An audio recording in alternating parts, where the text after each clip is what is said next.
Hello! Hi, everyone. Hi, how's it going? I am Trooper SJP, and this is the Academic Foxhole. I wonder if I'm getting... How are you doing? Ooh! Oh, I got an emote. Oh, I'm running out of clever things to say, so here I'm just going to say, Trooper, let me buy more fate points. No.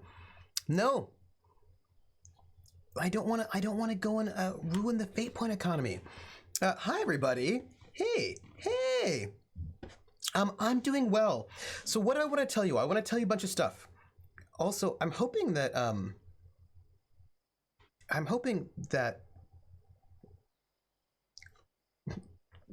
okay, I will sing your name game then, Krellin. That is what I will do.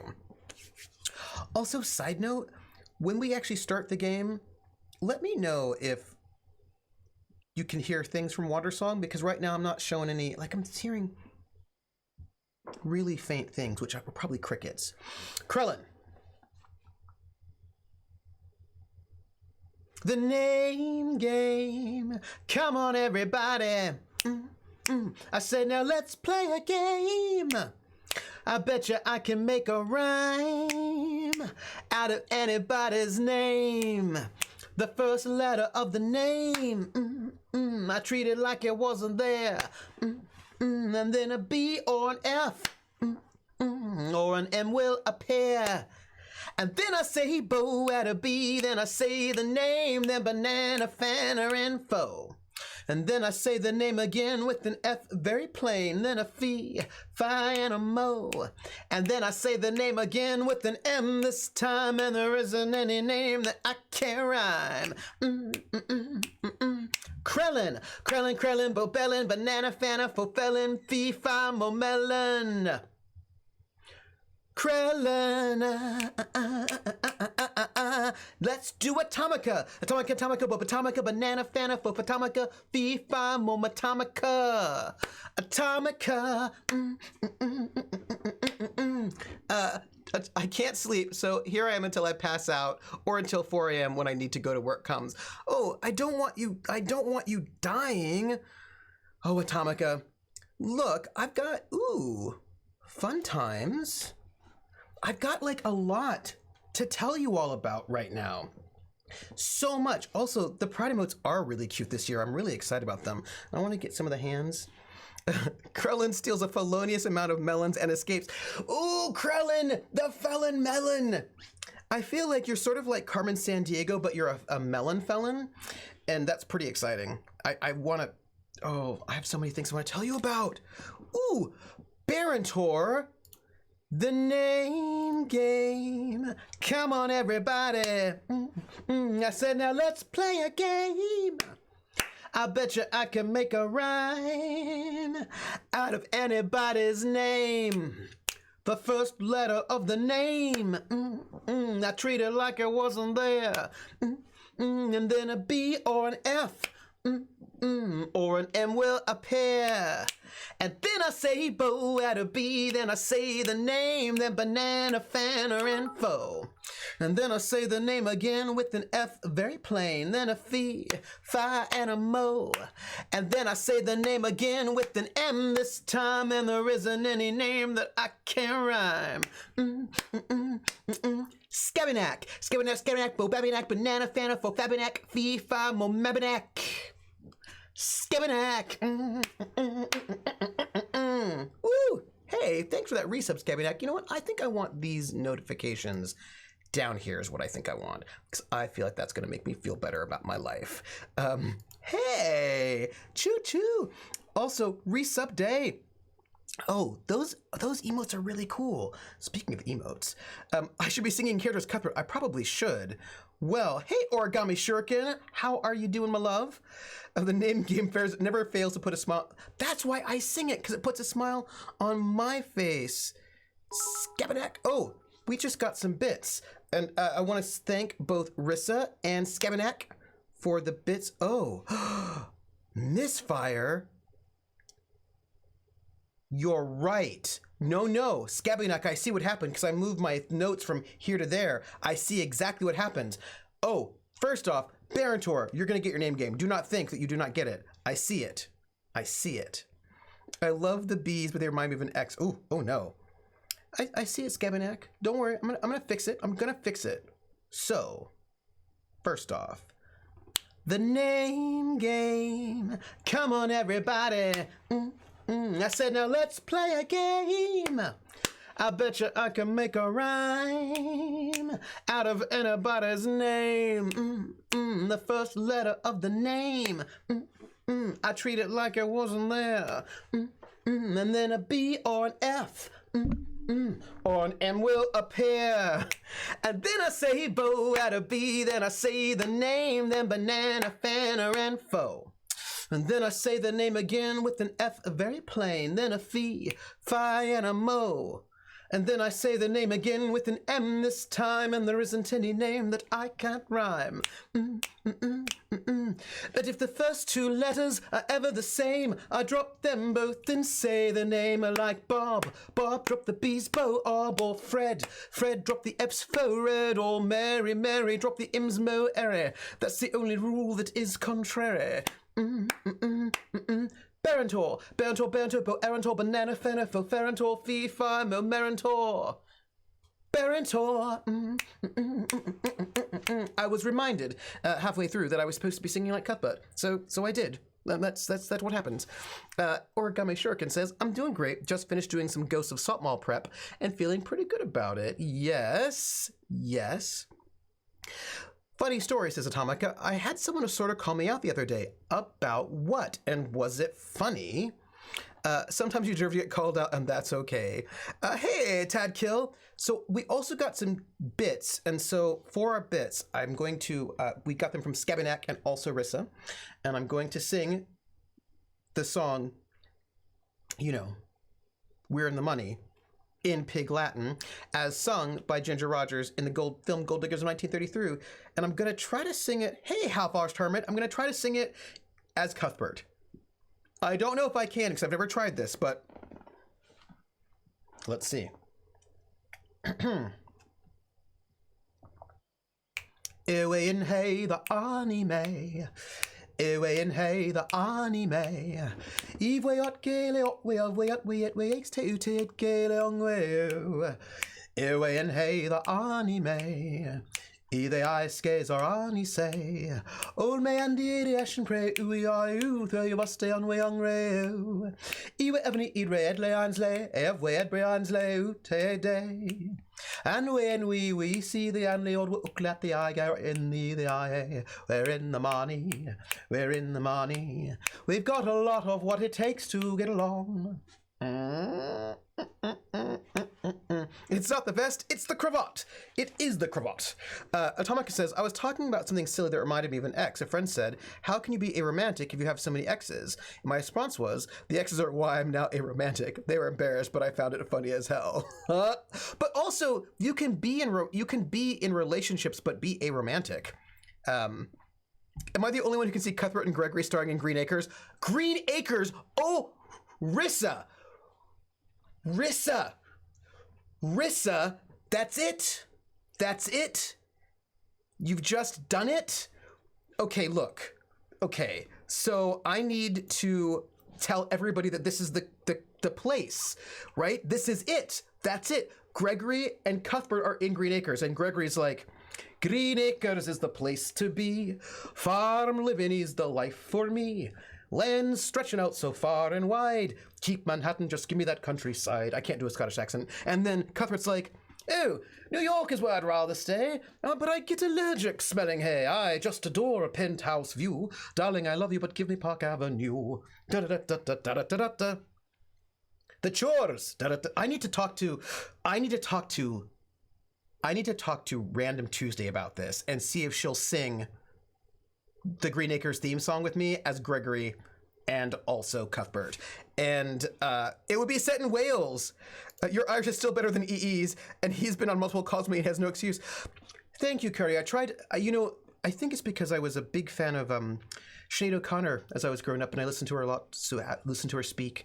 I was a little bit obsessed with her, so I was trying to get a sort of, and of course, I also know that there are a lot of different sort of Irish accents. There's, Dublin, and there's, Northern Irish, and there's all sorts of different styles, and I'm not particularly Cork, I'm not particularly versed yet with a lot of really different sorts of Irish accents, but I have listened quite a bit to some people, and I know that I could be better.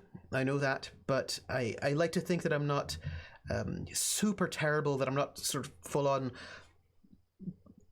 Irish Lucky Charms sort of stealing me, that sort of a thing. So I hope that I'm not so terrible. And I always know I can get better. And I've been watching Dairy Girls, but that's an accent I don't yet have. But I've been working on it. But speaking of which, I really need to go and make sure I don't forget, because I will totally forget, that I want to ask Random Tuesday if she'd do the Green Acres theme song with me as Gregory. There's my pen. I was looking for my pen. I'm gonna write this right down right now. Green Acres, Gregory, and Cuthbert. Also, I watched a lot of Irish film as well, actually. Baseline's pretty strong, though, I agree. Set in the hills of Tuscany. I had to do a Scottish accent last Sunday for Salt Maw, and it was so hard to stay in Scott and not sign to Chekhov. I have to go and actually get some Scots. Like, I never really got Scots down, so I have to actually just go get some accent training for that one if I want to get that one in. Oh, thank you, Career 3. No, Dairy Girls is so good. I love Dairy Girls. Sounds pretty Dublin, because the people that I've been listening to are mostly Dubliners, so the kind of the Irish films that I listen to are mostly sort of Dublin based, or the performers that I listen to are Dublin based. So I think I'm a little bit more there. But you do not want a Derry accent, Trooper. Trust me. Aw, dang it. I try. I miss an Irish accent. Half our team used to be in Shannon. Oh, that's cool. Gregory was a Scotsman. He was a Scotsman. And I wish, I'm very excited. Anyway, that'd be really good. Look, I need to tell, Scottish is really hard. And especially since there's more than one Scottish accent, like, Highlands or Lowlands, whatever. And I would like to get it. Courier says, the movie to watch if you want to get a good broad base of Irish accents is The Wind That Shakes the Barley. It's about the Irish Civil War, so that's not exactly a fun movie, but it's a good one. Oh, I haven't seen that one, but, well, now I have to. Speaking of music and film as such, I have a new favorite musical song. Unfortunately, I haven't seen the musical it's from. Well, which one? I think they allowed Tennant to use his natural accent in Much Ado About Nothing. A nice way to practice. Oh, yeah. Speaking of which, because I'm here, I'm going to take off... I'm going to take off my cravat, if you don't mind, and I'm also going to take off my take out my collar stud, because this shirt that I'm wearing is it's a reproduction period shirt. Billy Connolly for Working Class Glaswegian is good to watch. Ooh, you know which one I haven't watched? I haven't watched Train Spotting, which, that's a thing. That is a thing. Yeah, I am. So, by the way, if you don't know, I will tell you this shirt is reproduction, right? So it's like it's not. This is not a shirt. I'm not turning up the collar on this shirt. This is actually the collar that the shirt comes from. It's a standing collar, and it's period. So in those days, the upper you didn't have a button. It has like a collar. It has a collar stud. Is how this shirt encloses. So it's got. Let me take out my collar stud. There we go. Whew. Right. So wait. Right. There's my collar stud for my shirt, and I put that away. And I've got another shirt where in the collar is. I've got a shirt that allows itself for detachable collars, in which case you need a collar stud in the front and also in the back. But I also have that. But those shirts I didn't want to wear because the collars were also they didn't work. Yeah, like cufflinks, exactly like now this shirt itself, this one actually is made so I could use cufflinks on it, because it's a shirt that's got buttons, but this is like the button here, but it also has this hole, so if I wanted to I could use either cufflinks or just a button, but I was like, oh, I don't have time to put in. But I didn't wear cufflinks as Cuthbert because for Cuthbert I wore these because Cuthbert was more foppish, so I've got these fake fake cuff things that I would wear, so to give Cuthbert sort of like more exciting cuffs, but right, so I didn't wear my cufflinks because as you do. The collars are a pain in the ass. Pretty sure that's what's on the poster. Train spotting, it's a thing. Yeah, it was super handy. So is the shirt dry and clean owner? It can be regularly washed. A cuff skirt. Yeah, it's like a cuff skirt. It can be regularly washed, but I generally want to go to but I want to, like, you're going to want to like starch the collar. You know what I mean? Like you're going to want the collar starched and then, so either if I'm going to wash it myself, I can dry clean it or I can just launder it. And if I can launder it myself and then bring out the starch and iron it, or I can just take it to a dry cleaner that will launder it rather than dry clean it and then starch the collar. I guess you could call him Cuthbert. Yeah. Oh, Krellin asked, so Trooper, before we made you sing a bunch, you want us to tell us something. Do you remember what it was? Maybe. Things. One, sorry I started late, but we were finishing off A State of Affairs, which we have done. And because I'm still in my outfit, because I did not have time to change shirts before switching over, but it's fine. It was a good ending to it. I will say I really like 6 episodes better than 4 or 2. I like having the time to breathe. I think that while you can certainly do Good Society in one episode, just like one shot, I really like having a bit more space, and I'm really excited about having, like, I would play another campaign of Good Society where we had like 10 episodes. I would totally do that. Did I get food? Vulpes. What does that mean, did I get food? I have got a protein bar right here that I'm eating, and once the stream is over, I'm going to have some Chinese food. All right. Our giveaway is Street Fighter 5. That's, oh! I had more news for you all. I totally forgot what it was, but I remembered. Look, this is important.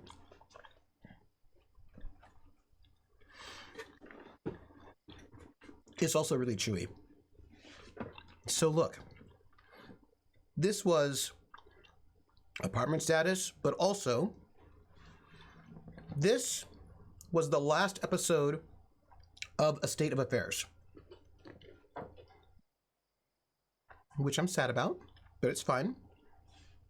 But this does mean something. It means that next week I'm back at my regular time.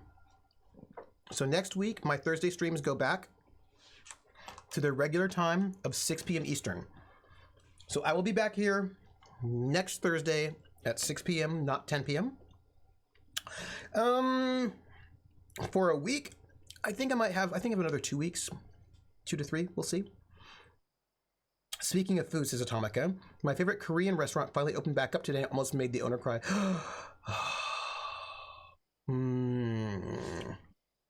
I kind of like the late time, to be honest, though. Really? But Barentor, you are, so here's, yeah, so Barentor, here's the thing. 2 things. One, the problem with this time slot is, like, I could easily start at 10, but here's the thing. Critical Role is gonna start back up again, is all I'm saying. Like, Critical Role is gonna start back up again. You know? Do you know what I mean? You know what I mean? Well, I'm sure it will at some point in time. I not only got food, but asked about gift cards and brought a few meals worth of card and promised I wouldn't use it for 6 months so we could recover some cash and get going again. Oh, that's amazing, Atomica. But are we going back to watching it? Yeah. Yeah. So I'm going to go back to 6. Going back to 6 next week. What about the Purloin Code? Oh, the Purloin Code. That, can we pressure them for casting changes? I feel like that's legally complicated, you know? I feel like it's, but there is going to be the Purloin Code in August. We're good, and there's my jacket right over there. And there's my teddy right up there. It's August, Purloin Code. So, I'm just looking at chat. There are they aren't going to want to get rid of anyone, and they already have 2 people in the cast. Scabianac, that's what it is, right? And I think also I'm not quite certain they can, because they are. I think they're all like part owners of that cast. You know what I mean? I think it's complicated. Oh yeah, I'm gonna pack Teddy. Teddy's coming with me to New York. Teddy's coming to New York. It is kind of problematic that their group of friends was a bunch of white people. Yeah, but I think it's also a larger situation in the sense that their group of friends were all voice actors, and the voice acting industry is super white. There are not a lot of people of color in the voice acting industry. So that's, so like there are larger issues. It's not like, macro, micro, both at the same time. But I do appreciate that when they've done their other stuff, like their Deadwood thing, their other things, they've been much more diverse. So I appreciate that. I really enjoyed their Deadwood. There were some cool people in that one, and I hope that I hope that they will continue to do more shows that are more diverse. That is, hey, Sea Spider. Yeah, I really liked their Deadwood quite a lot. I liked the cast. I like what they like. I thought that was fun, and I just hope that there is more when they continue to do their. First off, I would. Tadkill says, by the way, Abbey Theatre is great YouTube channel for Irish accent training. Ooh, thank you, Tadkill. Yeah, Krellin, this is Scabianac's like, Brian, it was way better than I thought it'd be. Me too. Krellin says they should do a second show that's more diverse, and this is what I'm going to agree with you, Krellin. The short answer is I agree with you. The long answer, to be more long-winded, because have you met me, is that I think it would be... So far they've been doing one-shots. Well, not one-shots, but like little mini-series, and they've been really good, and I really enjoyed them, and I'm really happy that they're doing that. I would like them to do another long-running show, one that's not like 6 episodes, one that actually is a full-length campaign, like a good 20 episodes or whatever. And I would like that. Like, I think that would be really nice if they could do another long-running show. I imagine they're still working out their, logistics and all of that, but I hope they can do that. Atomica says, that's one thing I'm nervous about when it comes to running a game on Twitch. I want to invite people to game sometime, but I don't really know my online players. I'm worried about getting attacked if it's not a diverse crowd. I'm going to come back to that. Jer says, speaking of which, everyone should watch the latest All Work No Play. I will. I'm looking forward to it. Well, does watching your streams, interacting in chat, and talking on Discord count as meeting you? Oh gosh, these are really complicated questions. And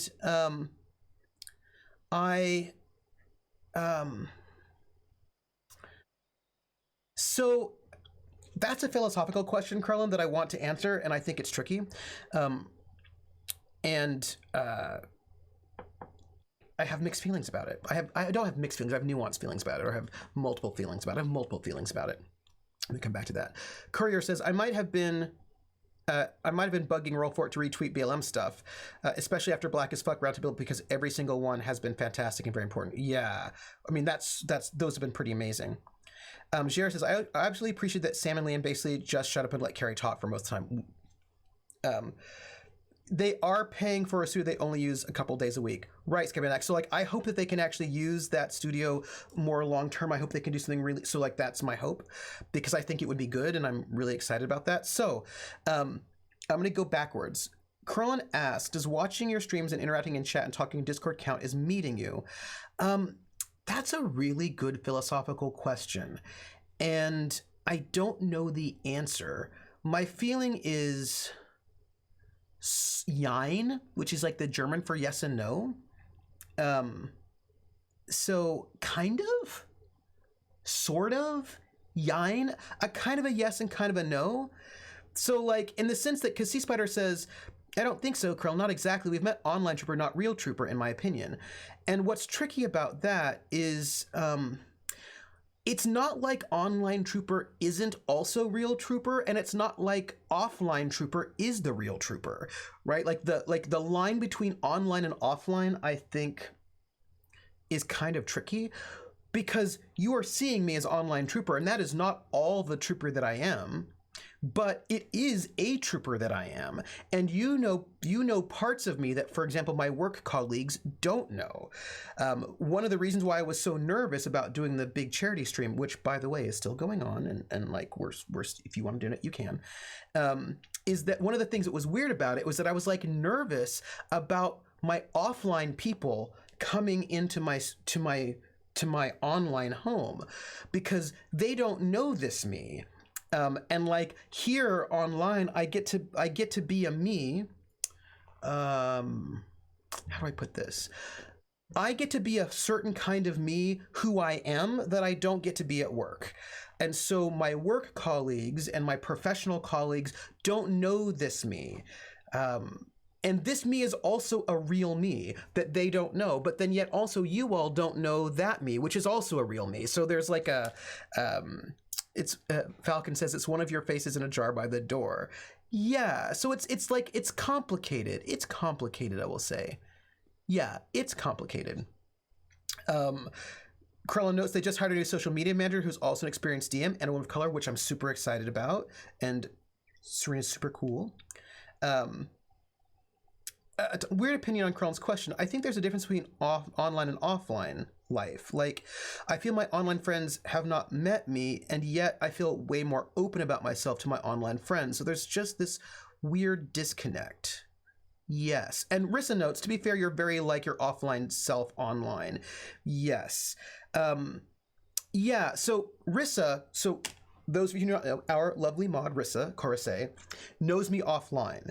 And Rissa is a person who knows me in a non-professional context, like we game together. So she knows me, the kind of, the trooper that she knows is much more like the trooper that I am online than the trooper that my work colleagues know. Right? Or my grad school colleagues. My grad school friends don't necessarily know this trooper as well as you all know this trooper, which is the same trooper that Rissa knows. It's it's complicated, I think, in the sense that, yeah. So Atomica says, like a lot of people here now I consider friends, but yet there's this in real life wall that's definitely there, even though people here know more than my unreal life friends. Yeah, it's informal you versus work face you. Yeah, it's very complicated. Like it's hard for me to really say. And yeah. It's one-sided too for streamers, yes. Because we know Trooper in a way he doesn't know us. We feel like we know him, but that doesn't go both ways. Right, so that's also complicated. Krell's like, well, in that case, I guess I've kind of met you. Now, some people that because I've been streaming for 3.5 years now, so there's some people that I know much better than others, right? So there's some people that like I know where you live, we've chatted more, so I know you a bit more, but it's all still a little bit complicated. Yeah, it's complicated. Tadkill says, version of self, I started streaming once I stepped away from working as a media executive. Yeah, it's really complicated. To presume on our side to know Trooper like a friend is, well, presumptuous. A proper friendship needs to be more equal. Yeah. That being said, I do believe that you can't absolutely develop great friendships with people you only know online in general. Yeah. Rissa knows very few people are the same at work as they are with their friends' family. That's also true. Having my gaming self-public could damage that career. Tadkill, I totally get what you're saying. I know where you live. Well, that just got threatening. No, not that way. Your army friends probably wouldn't even oh, Jer, that's so true. My army friends wouldn't know me at all. Like it would be like they might recognize me still because I'm still myself, but it's a different thing. Tactic's like, I love performing again. Yeah. So I think it's really complicated because I don't know you all in the same way that you know me. So there's like a disconnect. But on the other hand, but also like, so for example, okay, so this is complicated, right? So you all here, so okay, people who are watching me right now, but who are not on my Discord know me in a different, like I know you different, like I know people who are on my Discord more than I know people who are just in my chat. But at the same time, there are people that I've gamed with and I know them more than I know people who I haven't gamed with. So yeah, it's like, it's just really different. It's really different. And I don't, yeah, like it's different. And I don't know what to make of it completely. Because in some ways, like there are some of you who I don't know. and you know a me, but I don't know you. And that's one thing. And you also know only a me. But I will say that that's also true of people offline as well. They're off, like, the people at work, like most of the people at work didn't even know I do this. Right, as Tadkill notes, right, like a lot of people that I when I did the charity stream, a bunch of people that I know from like my academic life were like, we had no idea, and I was like, they're like, how long have you been doing that? I was like, 3.5 years, and they're like, we didn't know. I was like, yeah, you didn't know. So like there are things about me that they don't know either. So it's complicated. It's a complicated thing. Krellin was like, I was just setting up a gag for a gag and didn't mean to get all deep and philosophical, but that's true for you. That's true. That is what it is. Yeah, I've only met 2 people I've known online in Era Civic, and it felt like a complete reset. Yeah, and then when you meet people offline who you only know online, that's different too. It's complicated. And I think,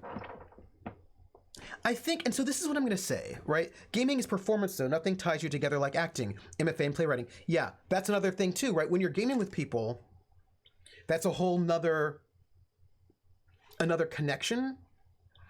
And yeah, and I think so. Here's what I'm going to say, and this is like Irving Goffman, The Performance of Everyday Life. Irving Goffman's a sociologist from like the 50s and 60s, and he wrote a book that I think is really interesting. The language is a little bit dated because it's from back in the day, called Stigma. And it's about stigma, and it's about different kinds of stigma and what that does for a person and what does it mean. Anyway, he wrote this book. It's kind of famous, called The Performance of Self in Everyday Life. And what Goffman says is that all of us are always performing ourselves, and how we perform ourselves is always going to be slightly different based on the context, right? So that you perform differently, you perform yourself differently in church, then you perform yourself differently with your parents, and you perform yourself differently with your kids, and you perform yourself differently at work, then you did it, right? So the idea that we are always performing ourselves, and we learn how to perform ourselves based on all these kind of like social situations. And joining our Discord, our first action was on Twitter. Yes, every day. Yes, right?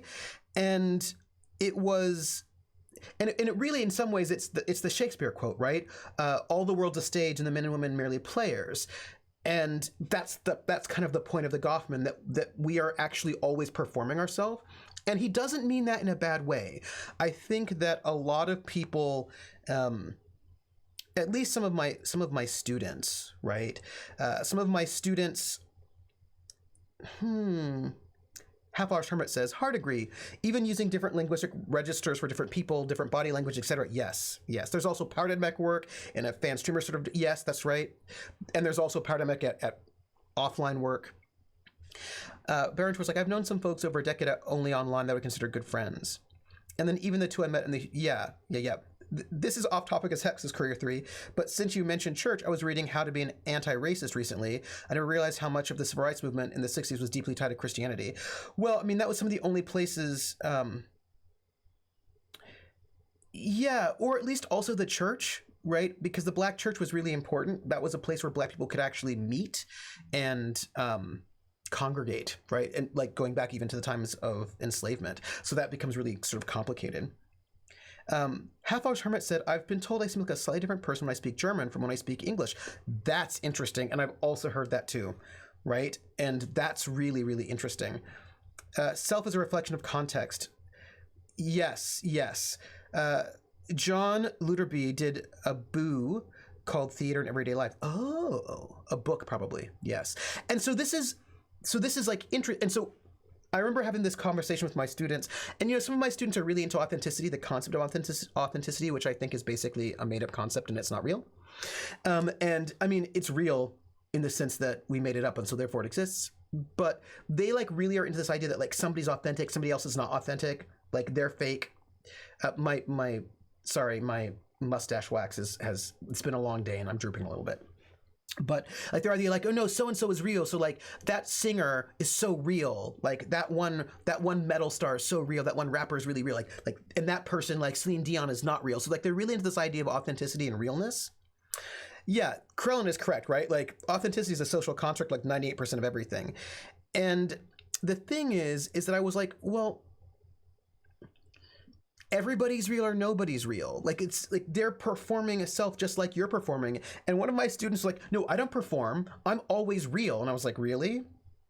I'm like, yeah, like I'm always real. I'm always just like super real. I'm never faking. I'm never performing. And I said, okay, I have a question for you. Do you curse? Like, do you swear? Do you curse? And they're like, yeah. I was like, you've never cursed in class. Why is that? If the real you always curses, why are you not cursing in class? And they're like, oh, well, because, you know, it wouldn't be. I was like, right, okay, because it wouldn't be appropriate in class to be cursing unless we're quoting "fuck the police," in which case then it's totally appropriate. So you actually are different in class than you are not in class. And sadly, I just sort of broke her for a little bit. Like, she really, like, it sort of blew her mind, and she was very distressed for a little bit. She was distressed by the idea that actually she was performing herself and she'd never thought about that. And the whole class was a little bit weird for the rest of that class session, because they, like, it hadn't actually occurred to them that they regulate their behavior, although they did.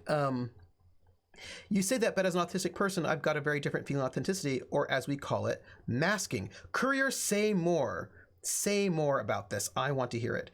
She did not start swearing in class. Or as we call it, masking. Courier, say more. I break students. I like to break my players in RPGs, and I like to break my students in classes. That's what I like to do. So Courier, as I imagine you're typing, I wanted to say something about authenticity. And there's a really great scholar whose name I cannot remember. And one of the things that he said is that we do not have authenticity.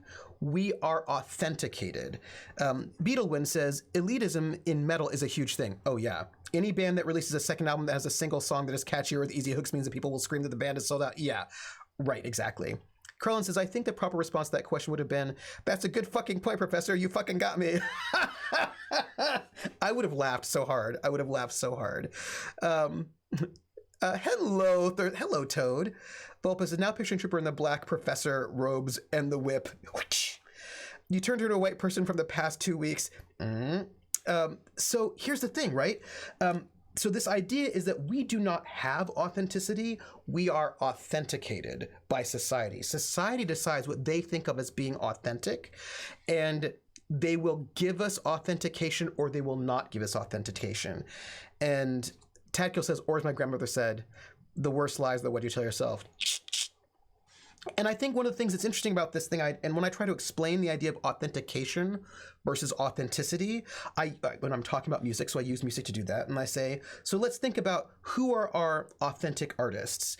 And I will finish that thought. Courier says, as an autistic person, there's a lot of neurotypical stuff that I have to pretend is normal for me. The regular course of interaction is learned behavior, not a natural one. Many things like body language don't make sense to me. I learn them as you learn language, so autistic people oftentimes mask themselves as neurotypical. There's a lot more, but it take hours. Oh yeah, and I think in some ways, I'm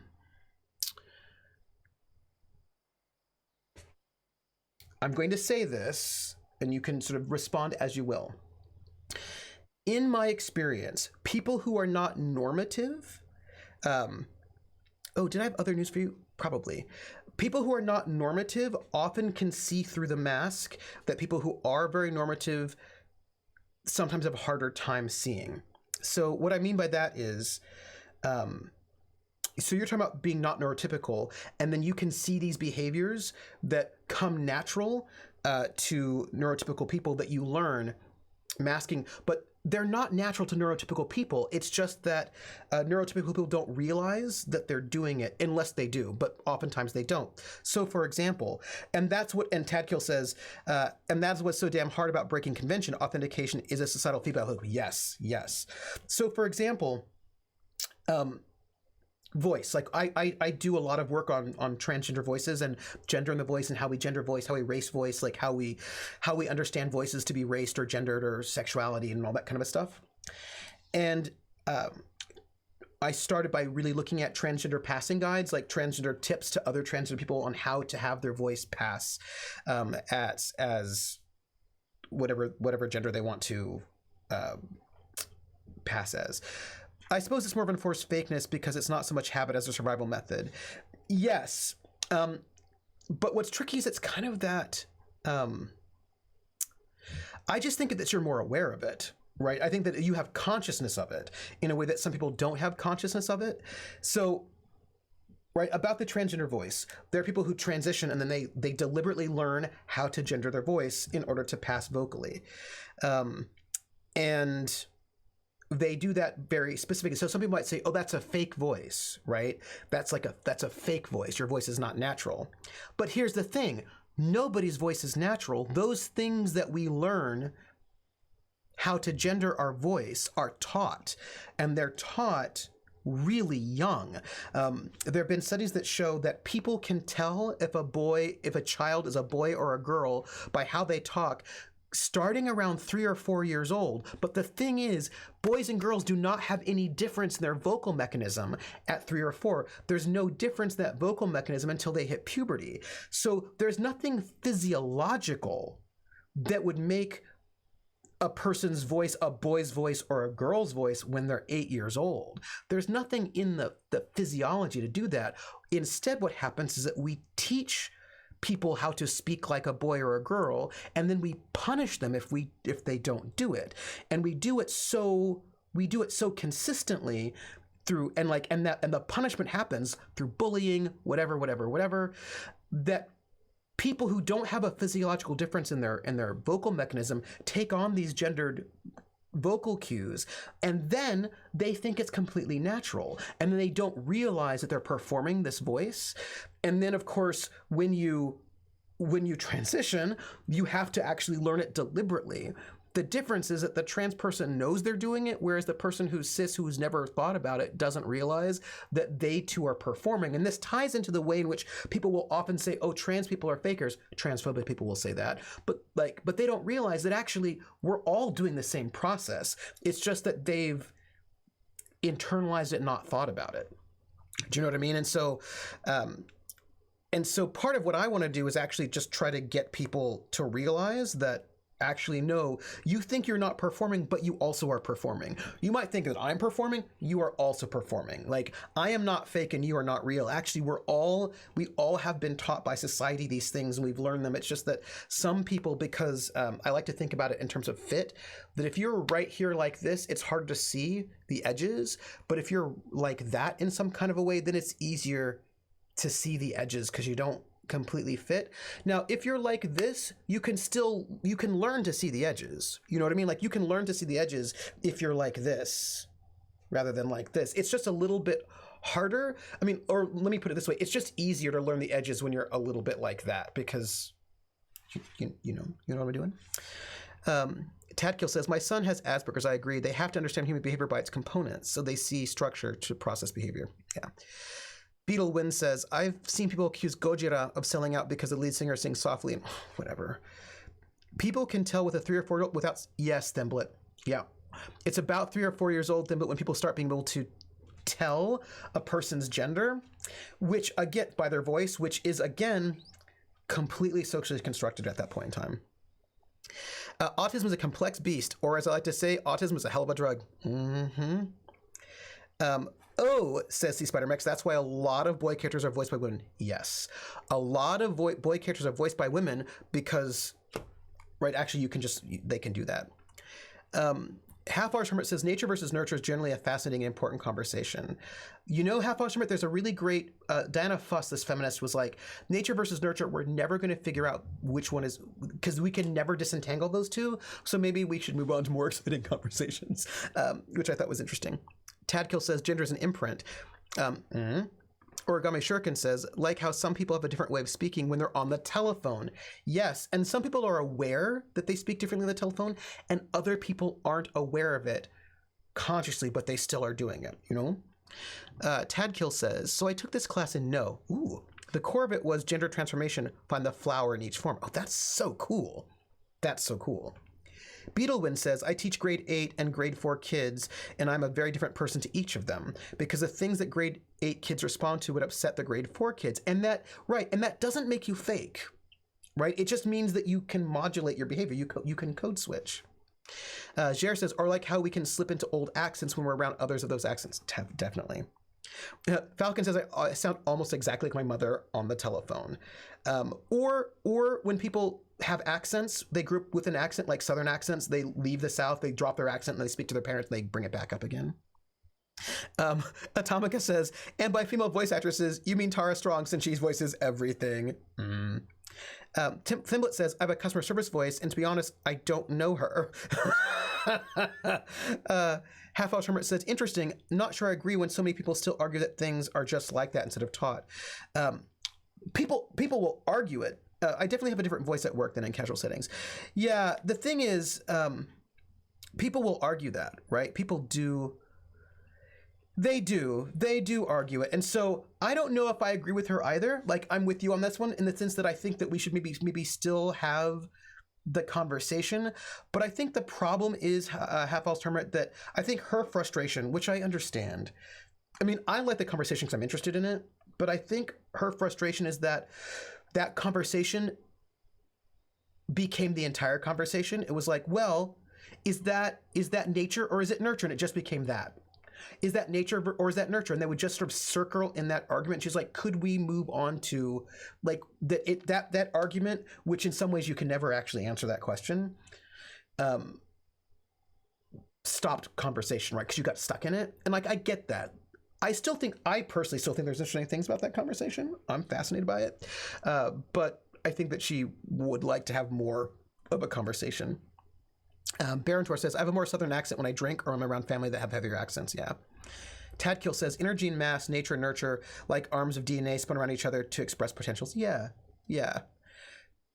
Let that poor customer service worker free. They want to go home and rest their voice, says Wolpez. Hey, Roll Damage. I'm doing very well. Thank you. I had a great time. Half-Elf Hermit says, yeah, that's a good point. If you just look backwards and argue in a loop, there can't be progress. At some point, steps need to be made. Right, or at least maybe talk about nature versus nurture in a different way that allow us to maybe do more interesting things with it. That's all, right? But I still want to have the conversation. I just don't want to get bogged down on it. Have some wolves raid kids and see what happens. It's not like there would be ethical implications, says Scabby Neck. And yeah, so I am, I think one of the things that was really, I think there were some experiments like that actually, but the problem is that those experiments were totally artificial. Do you know what I mean? And you're like, oh, that's, yeah, squirreled. There was something else that I wanted to say about that. About authentication. About learning. Yeah. And so there's this, I think there's really, twin studies. That's all I have to say about nature versus nurture. And I think that there's, but it's also tricky because like our brains change, like our very nature is not static. And that's, sorry, I'm going to have to make a comment for a moment. This is me being less philosophical and a little bit more polemic. I need to make a comment about real and nature. I think you have to look at the expression of behavior. Isolation of complements is useful, but detracts from the whole. Yeah. How about something that it's not nature versus nurture, both affect? Yes. Toad says, I have pink lemonade, which I want, and I think I want to dye my mohawk purple, but my hair's so dark. Sorry, tangent. Toad, bleach it first. That's what I did. So here's the thing I want to say. There are people, many of them transphobes, who want to say, well, you know, sex is real. And so therefore you transgender people can't be real or something. Just because something is real doesn't mean it's static.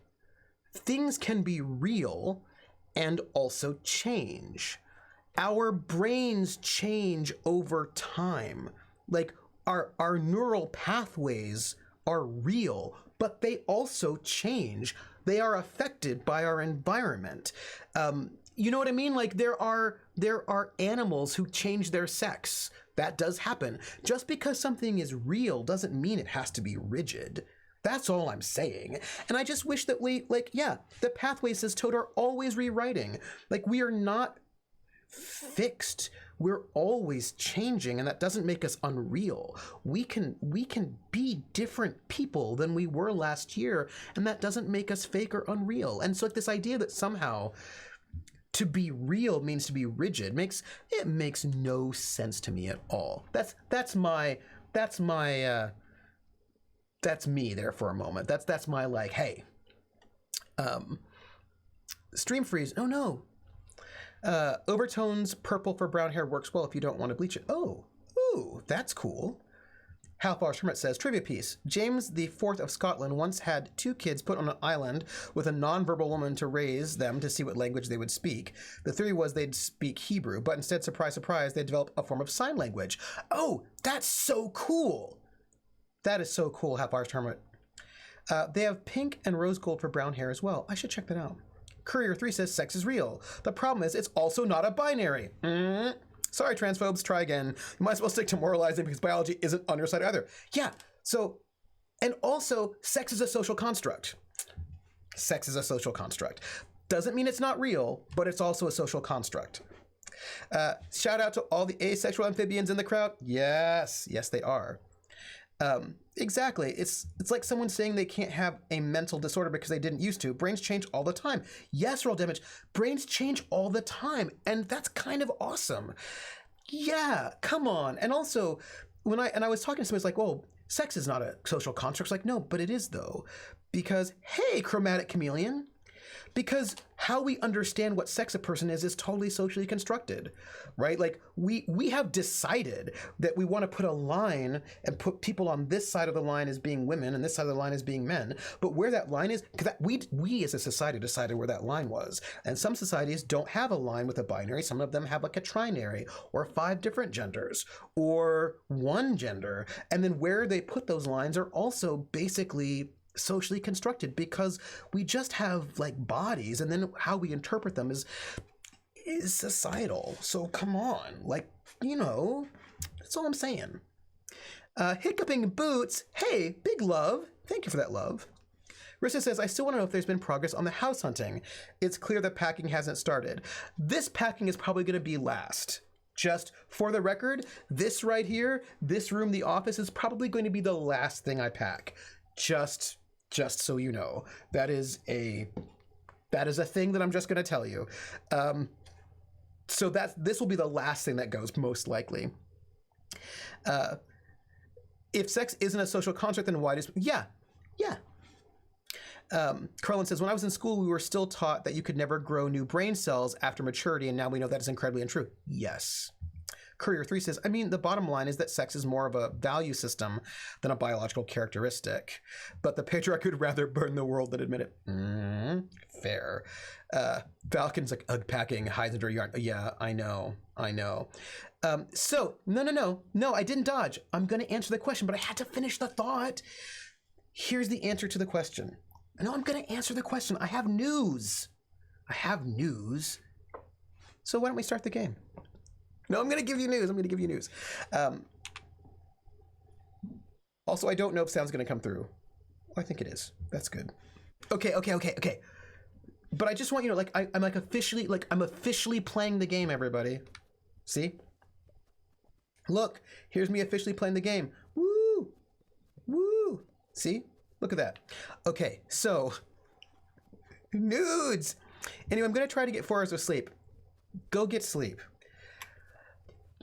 Courier3, we play games, you know. So here's the news.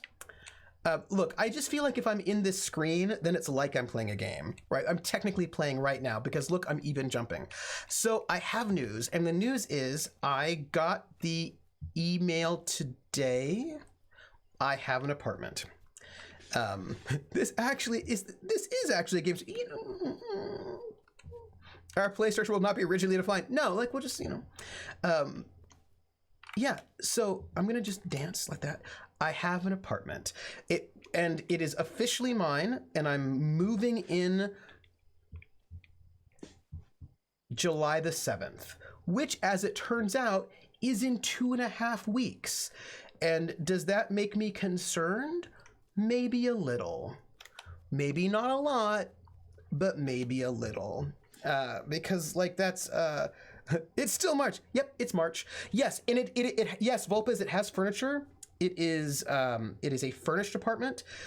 And by furnished, it has a bed, a dresser, a desk, a small dining room table with chairs, and a couch. So Falcon, you're supposed to move next weekend? I am so sorry. Yeah, I think I'll be fine too. I just have to like organize some stuff. Jer says, okay, tangent. For a while, something's been irking me about sexuality. I'm ready. We define what we're attracted to, hetero, homo, bi, pan, on physical characteristics, but those characteristics aren't what define a gender. Yes. I took the 2-bedroom. They really, yeah, I don't have a car, so I have to think about that. I took the 2-bedroom because they really wanted me to, and I was like, if it's around the same cost as the 1-bedroom, sure, it's fine. I think they just really wanted somebody to move into that apartment, so it's cool. Yeah, so I'm gonna get the U-Haul. And by the way, if you notice my character is dancing, the bard is dancing, so I'm technically playing the game. Yeah, so I'm going to get a U-Haul. So let me tell you, do you want to know? Oh, side note about, Penske's better? Okay, so look, I'm going to tell you, so many thoughts. So like you might be attracted, you might call yourself hetero, but those characteristics you're attracted to could be defined as more than a single gender. Yeah, gameplay is a social construct. Actually, Thimblet. Boom. Yes, Thimblet. Gameplay is a social construct. And you want to know what my evidence for that is? I'm going to tell you. And it's a thing that irks me a little bit, like this. I'm like this. Thimblet, I don't know. So you know how there are people who are like, meh, meh, meh, casual gamers, meh, meh, meh. They're not real gamers because they're casual gamers and they play casual games that are not real games, blah, blah, blah. Like real games is like, I don't know, Call of Duty, hardcore games, and all those other games are casual. But here's the thing.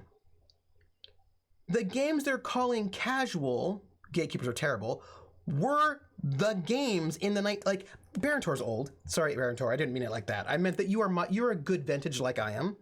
Like, all these games they're calling casual were like basically all that video games were when I was running around. Barontor, no! Barontor, no! No, Barontor, no! It's just, you're younger than I am. Oh, no. Oh, no, Barontor, I meant no. Oh. What I meant was that, you can just call me old. I'm okay. That's fair, Krellin. No, I meant with love. Just basically all the games people are calling casual, not real games now, were video games. Like all those people sitting there playing Tetris in the arcade, like they were hardcore then. And now you'd be like, Tetris, that's a casual game. But it wasn't. It was, a game. Hey, Pastel Blue, I'm here now and I have 16 plus million beans. So, yeah, but you know what I mean. And so like it kind of like clearly what is considered a hardcore game is clearly like what is gaming. That is a social construct. And I remember Dig Dug isn't easy, definitely not casual. Oh my gosh, Barontor, Dig Dug, oh, Dig Dug, right? And I was also thinking like somebody was like gatekeeping, and they're all like, but Tetris is never a casual game. It is. Oh my God, people enjoy things I don't and don't love what I love. Heresy. That's what I'm saying. Have you seen what a Tetris champion can do? It's crazy, but I still play Tetris and enjoy it, even though I can only get up to like 28k points. Yeah, Tetris is like so hardcore. Chromatic says, since you are there, I have been wondering how much money would it take to start a fundraiser for trans issues if you did a trans music lecture? I will front you. So I actually want to do a trans music lecture. And I have a friend of mine who might, what do you call it? Fund match, so that whatever we raise as a community, she would match up to a certain level. So I feel like we might be able to do a really good trans music lecture, which I love doing. I love trans music. I love doing it. It's what my book is on, and I would love to do a trans music lecture. I have so much to talk about when it comes to trans music. So much to talk about, and I would love to do it. So I think I just need to put together. I mean, I'm a little bit worried about RIAA and all of that, but I think now, as long as I don't clip it, they'll mute stuff. But I think I should, as long as they're not doing live muting, which I haven't heard. I heard that they have the ability to do live takedown notices. I've heard they have the ability to do live takedowns, but they haven't done it yet. So as long as they don't do that, I think I might be okay. Maybe. So I would like to do it. It's a thing that I would really like to do. So, that's what I'm saying. Also, everybody right now, Riss is like after you move. And the question is it after I move or before I move? I don't know the answer to that question. It would be really cool if I could do it in June because June is Pride. I just don't know if I can get it done in 2.5 weeks. So, also I'm playing with a knife, but it's a plastic knife. It doesn't even have tines. We're safe. Let's see. Candy Crush is a dumb game for filthy casual Tetris battle royales for serious gamers or whatever. Yeah. I have my original Tetris. Ooh, nice. Part of the issue with video games is at some point the verbs you could do in games largely started to boil down to shoot. Well, that's true. If you haven't played King's Quest 1 without a user manual and English is not your first language, you can't talk to me. You're not my level. Yeah. This is so good. No one is a true gamer unless they solve the Gnomes game on their own while still in middle school. Point-and-click adventures are considered casual, which is funny, as back in the day, they were the most hardcore of the hardcore games and were the ones that drove graphics. Totally Beetle wins. Yes. Yeah, I didn't come out of the Magnavox Odyssey. It's too new. How many days are in June? 30 days, half September, April, June. 30 days. I'm a big punk fan, but Lord, your lecture was great and an eye-opener. Talk with me. I am serious. I would like to see you play some retro games sometime. Oh, I would play Rolling Thunder, which is one of my favorites. I love that one. I have some retro games. Maybe MAME or something. If I learned anything from prison shows, plastic knives can kill. There was a thing that I wanted to say. What was it? It was a thing. Oh, Chromatic. I've got things to say about punk, too. I have things to say about punk. I have this really great lecture I do in the history of rock and roll about early punk, and I talk about... Because if there's one thing that I'm really into is breaking down... Oh, I know what I was going to say. Remind me, don't let me forget about punk. It was about...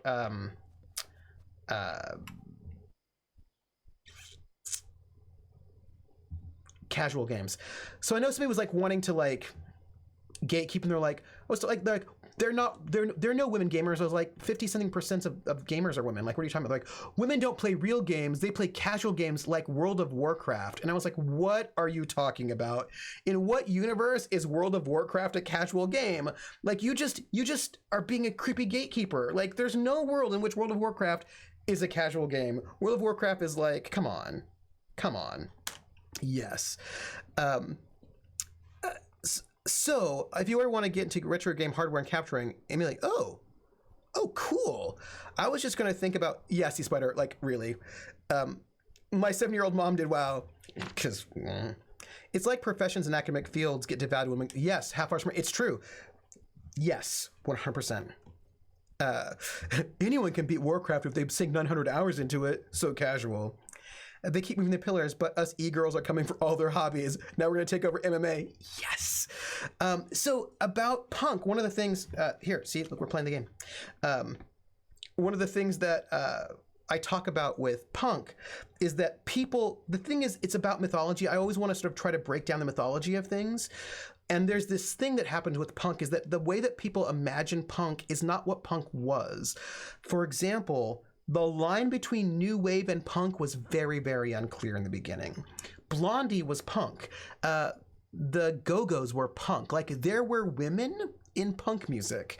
And punk was a lot broader and kind of like strange. It was very, very... it was actually actually the B-52s were also, like, the B-52s played at CBGBs, you know what I mean? Like, it was actually a much more diverse field of music than what it later became imagined as. Like, so what ended up what happening is that punk, which starts not in the UK, sorry, it doesn't, it starts in that New York scene. Genres are a social construct. They're a social construct, 100%. And like in the beginning, it was just like this like weird crowd of people doing kind of avant-garde stuff that was like, you know, Talking Heads and the Ramones and like the New York Dolls and Television and like the B-52s, all sorts of stuff. And then later they started deciding that you were going to be new wave and you were going to be punk, and a lot of it had to do with like pushing women out and pushing people that were a little bit too queer out. They put them into new wave, and then they sort of, so like there was a thing that, so like punk itself is like, I just want to kind of remind people that punk was a lot more diverse than it became when people decided to cut the genre in different ways. And that's like, and it's not like, I just want them to know, and I want them to be able to hear the ways in which, like, Rock Lobster is pretty punk, actually. Like, and if you listen to early stuff like that, you're like, oh, that's really interesting. Hang on the Telephone by the Blondie. Like, there's a lot of stuff that's not exactly what you think it is, and I just want, like, for me, oh my gosh, they pushed the When the Gays Out next year. They excluded the, well, they did actually, that too. Categories outside of purely scientific or technical use are troublesome, says Ro. They are, and even in scientific use, they're often troublesome. And like then goth also appears from punks. Yeah, also, yeah. So like all these things are really complicated related, and apparently there's a difference between death metal and thrash metal. I'm not sure I can tell you what it is. Punk just didn't have the range. I used to think that it was the screams, and apparently I was wrong. Well, yeah. I feel like they did something similar with metal. Yes. Once metal started getting female leads, they were hard rock, not metal. Yeah, and also, what's also interesting to me about metal is that metal was like really working class. Like it was like really a working class genre in the beginning.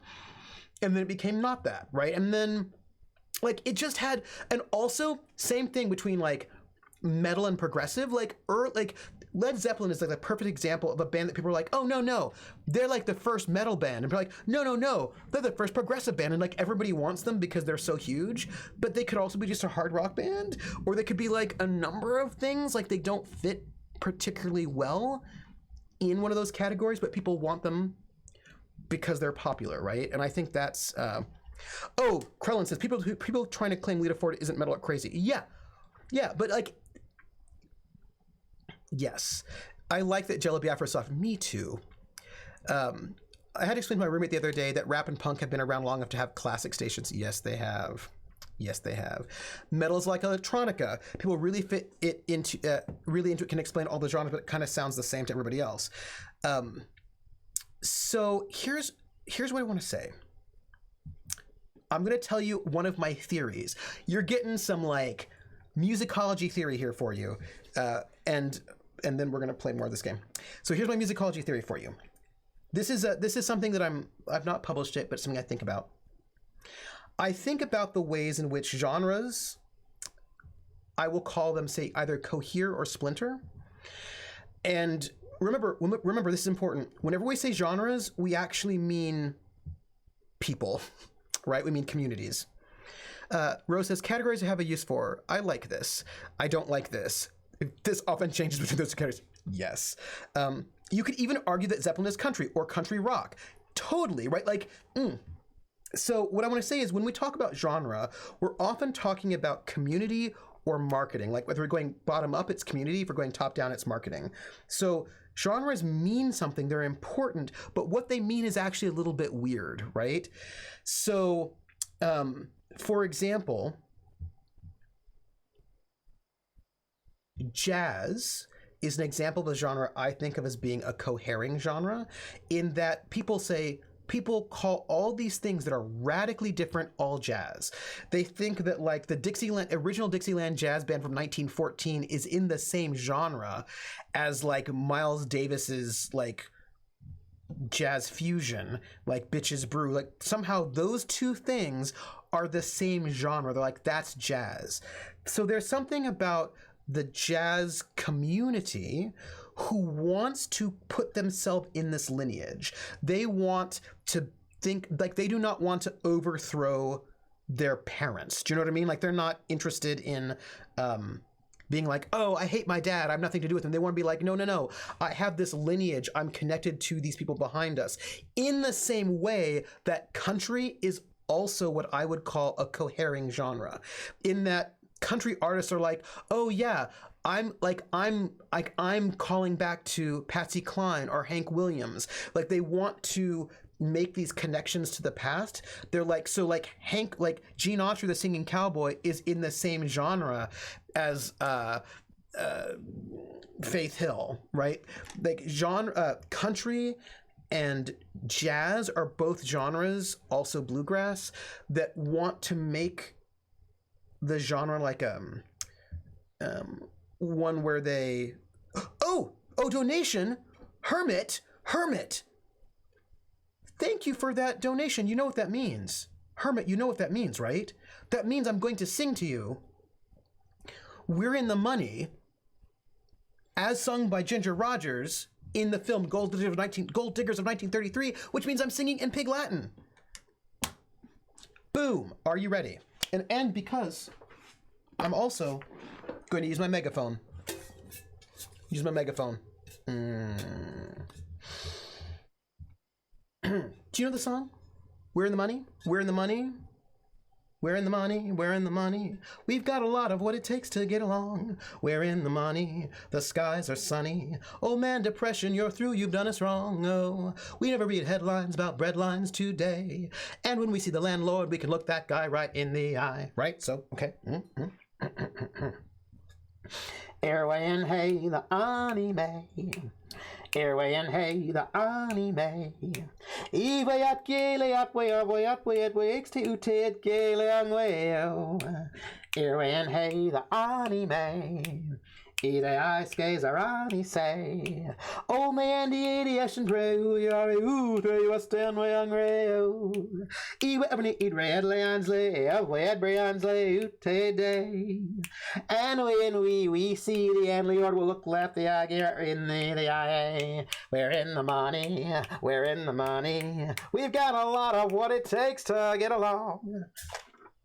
Woo! Thank you. Also, Chromatic Chameleon. We're on this one. Oh yes. So yeah, Half Hour Smith. It's the name. That's it. You have a bullhorn on hand. It makes me smile, but I'm not remotely surprised. Well, because here's the thing, right? We didn't have microphones until 1924. So before 1924, if you wanted to sing in an intimate style, you'd have to use a megaphone. And like, so so like we didn't have crooning until we had like basically microphones, but actually we did have crooning before, because they would sing in these like, to get a really like, you know, an intimate, you know, like nowadays we have microphones can be all like, hey, how you doing? I'm so glad to see you here. I hope that you're having a really sort of intimate time and we can have this sort of time together. We can sort of be so close, like my voice is in your ear. And like you can sing all that way, but like you didn't have that before the microphone from 1924. And so like they use the megaphone, you know, so you could sing like come to me, my melancholy baby. Like all these like songs of loss and heartbreak that were really popular in the 20s, all like that. So here's what it is, Chromatic Chameleon.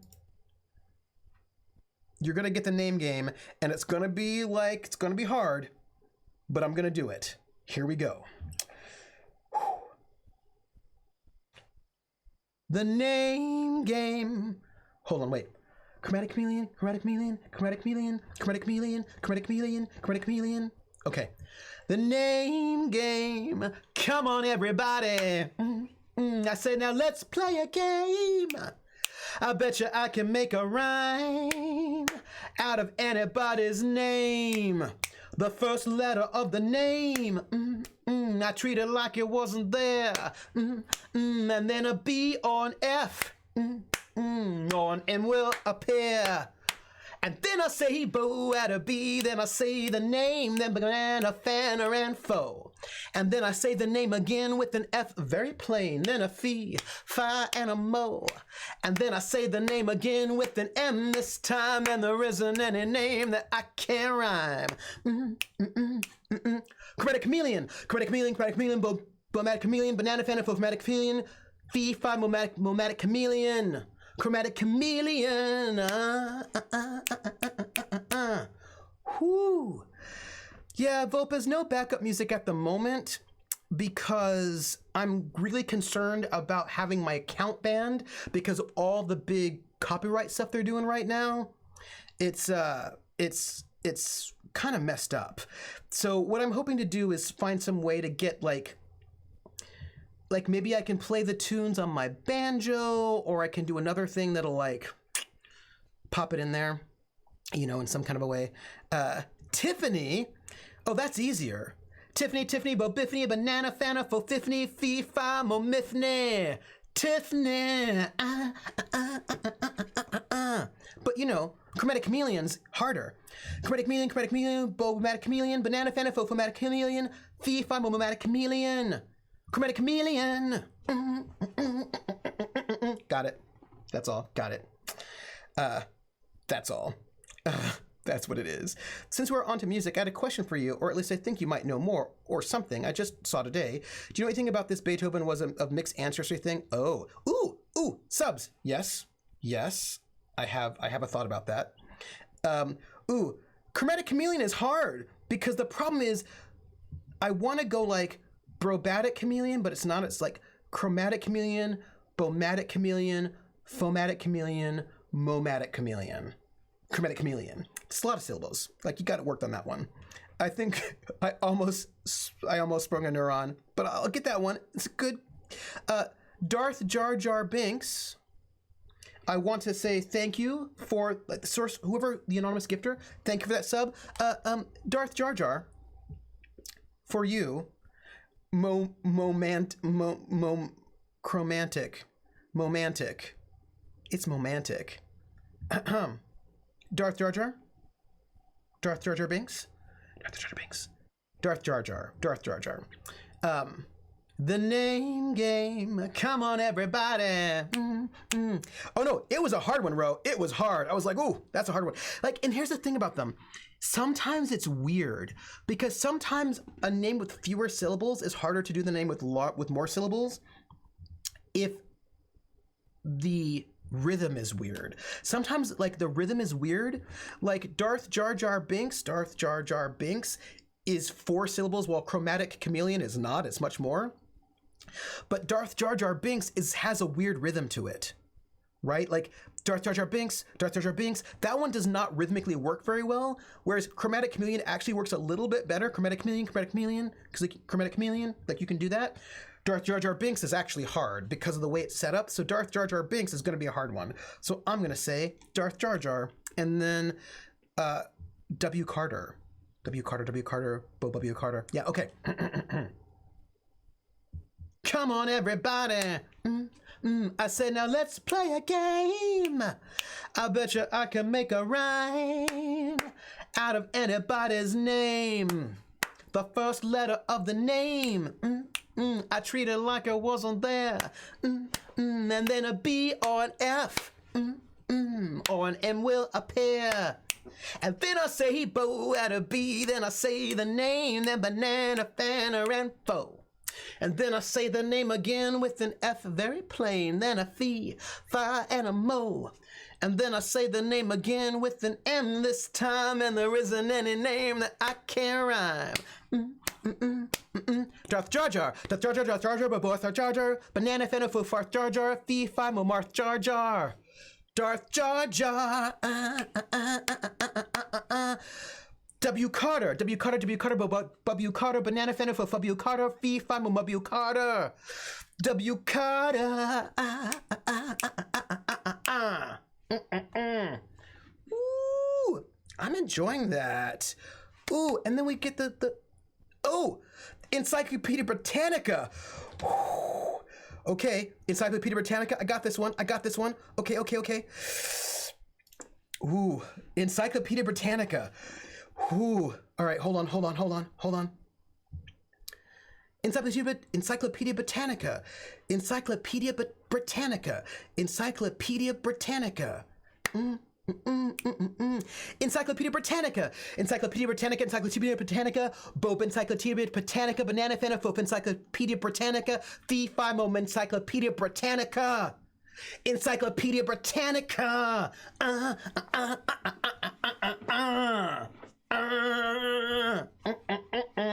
Ooh. Now I want to say that one again. I want to say that one again. Encyclopedia Britannica, Bob Encyclopedia Britannica, Fee Fi Mom Encyclopedia Britannica, Banana Fana Fo. Yeah, right? Yeah. Whew. Yes. I am excited for my life. To finish my thought about genres, right? So country, jazz, these are genres that are classical music. These are all genres that are what I call cohering genres, and that the people who practice them want to imagine themselves part of an unbroken lineage that goes back hundreds of years and whatever. However, metal, electronic music, there are a bunch of these genres that I think of as splintering genres, where rather than cohering all into one, where they're like, oh, I have an unbroken lineage, the people who are fans of that genre are really into being like, no. My genre is totally different from that other one. Like, we have nothing in common. I'm sorry, I listen to ambient, not ambient, and it is totally different. And how dare you accuse me of liking ambient when I like ambient? Whatever. And also, I like glitch hop rather than just techno. I'm sorry, how dare you? Yeah, I don't like bro step, I like dubstep, and it's totally a different genre completely and has nothing to do. And I'm sorry, I like Finnish death metal and not Swedish death metal. And I'm sorry, I like rock and rave. I'm sorry, I like happy hardcore. That's totally different. And like, really, I can't with you. And another sub, Cyclonus. Right? So I'm just saying that there are, I'm sorry. Whoa. This isn't EDM, it's drum and bass. I'm sorry, this is not drum and bass, it's jungle. I'm sorry, it's totally different. And so like those are, the genres get super esoteric, and like that's a genre, EDM, also metal,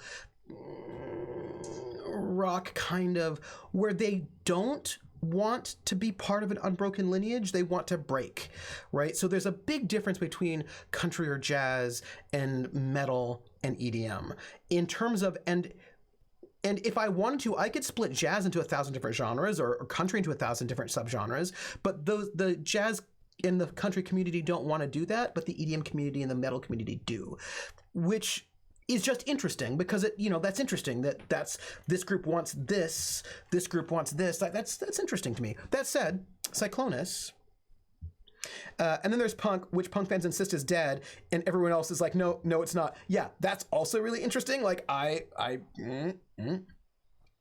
so I'm really into Finnish cover bluegrass, not normal bluegrass. Thank you. Well, that's fair. What, you don't listen to your Estonian folk music on vinyl? How typical. Yes, it's lawful music versus chaotic music. Yeah, basically, Carlin, like you've got lawful music versus chaotic music, and that sort of carries itself out in these really interesting ideological ways, which I'm fascinated by. So, Cyclonus, Bye Clonus, Banana Fana Fo Fi Clonus, Fee Fo My Clonus. Cyclonus, So, may contain hijinks. But if the first two letters are ever the same, you drop them both, then say the name like Bob. Bob drop the B's, Bo, or Fred. Fred drop the F's, Fo, Red, or Mary. Mary drop the M's, Mo, Eri. That's the only rule that is contrary. May contain hijinks. May contain hijinks. Bo, may contain hijinks. Banana, Fenifo, Fake contain hijinks. Fee, Fi, Mo, A contain hijinks. May contain hijinks.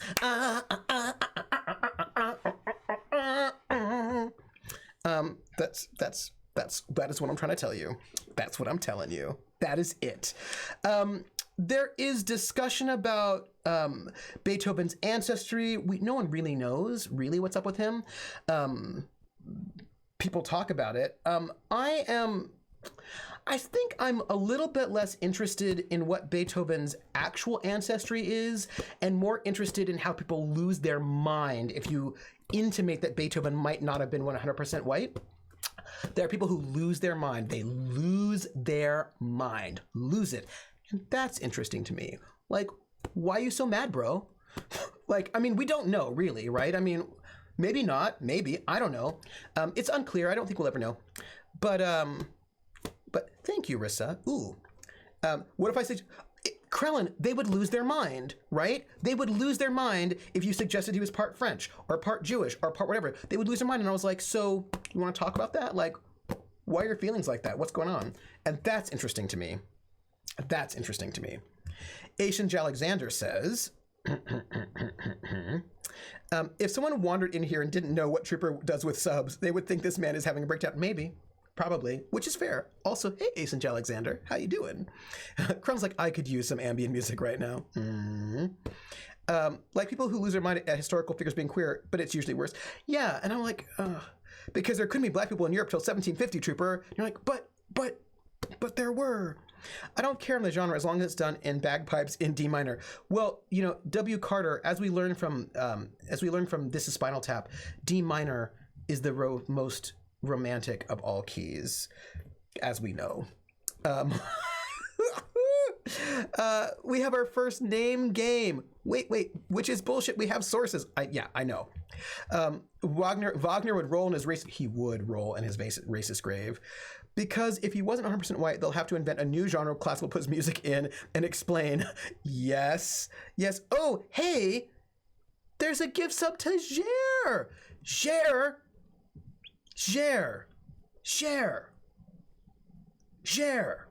I have to tell you something. Speaking of, by the way, if classical music is the epitome of whiteness, then what are we doing with symbols which come from the Middle East? You know the symbols, if you see the name on them, they're Zildjian. They're from the, like, where do we think we got them? We got them from the Ottoman Empire. Come on, people. The name game. Come on, everybody. So now let's play a game.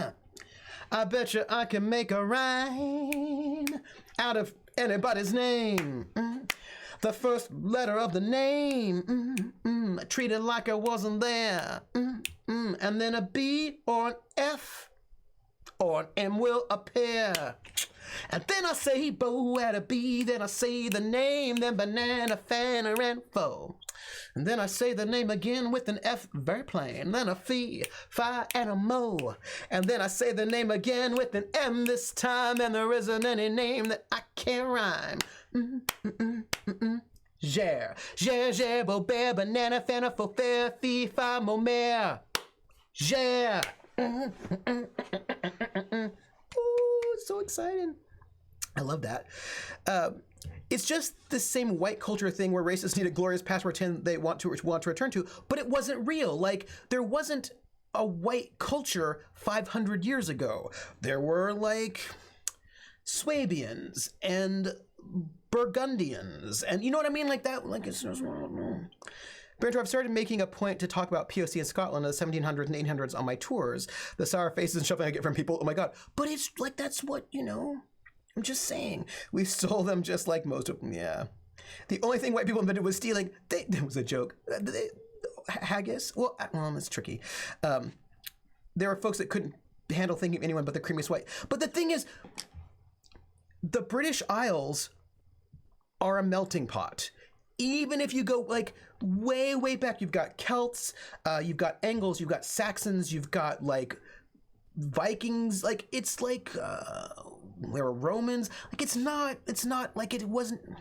No place is monoracial, is all I want to say. No place is monoracial. That is it. French, 1645, changed it all as national became the law. Yeah, well, The first POC came with the goddamn Romans. We know that. This is what I'm like. We have written. Thank you, Half Arch. We have written sources. Like, the thing is, it's always been multiracial because races are social constructs. Like, races are social constructs. Come on. That's all. Right. There's trade. People. Japan comes close to being mostly monoracial, mostly due to China. But even still in Japan, you still have the Ainu. Like, there are some indigenous people still in Japan. Not as many, because as Krellin points out, there was some concerted attacks to try to wipe them out. But they're like, and the people in Okinawa are from a different sort of ethnic group, the Okinawans, than mainland Japanese. They're still like people are like, you know, come on. Ugh. Yeah, it's a weird thing. Back in the day, most people didn't travel more than a few miles from their homes their entire lives, yet at the same time, people have always gotten around a lot. Yeah, and they traded, they moved. Scabbynack says, there was an interesting video where someone was filming reactions of Christian counter-protesters at one of the Black Lives Matter events last week, where they were saying all lives matter, and she was saying those people, Jesus was black, and one guy was like, yeah, that's fine. Then she followed up with, did his life matter? And you can see the guy's vain braver look. Uh-oh. Yeah, the Ainu persist despite Japan's best efforts. Good on them. Mm-hmm. And there was a whole thing about a whole class of people in Japan, not the Ainu. What are they called? There's a whole class of people that are considered like basically untouchable. I can't remember their name. Also, yeah, there's some thank you. Yeah. Mm-hmm. The Hafu. Yeah, it's like super complicated. No. It's they're like, because they're descended from people that did like butchery and other things that were considered like unclean not the Hafu, that were clean, they were considered unclean in Shinto, and they like became their own. And there's a whole, oh my gosh, I was reading all about them. What are they called? There's a group of people who are basically kind of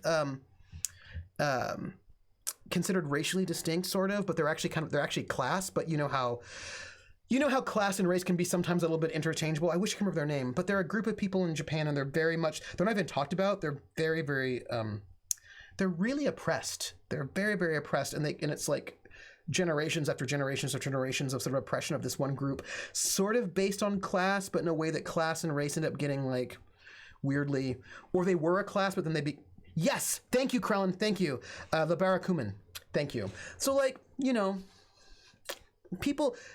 Or, so interesting, in South Africa when they had apartheid, people would be reclassified based on race. Like if you were a white person, you married a black person, then you became black because you could only live then in black places, and they didn't want black people living in white places, so the white person had to live in black places. And so like they just would reclassify people. Like, whatever, race is so really ridiculous.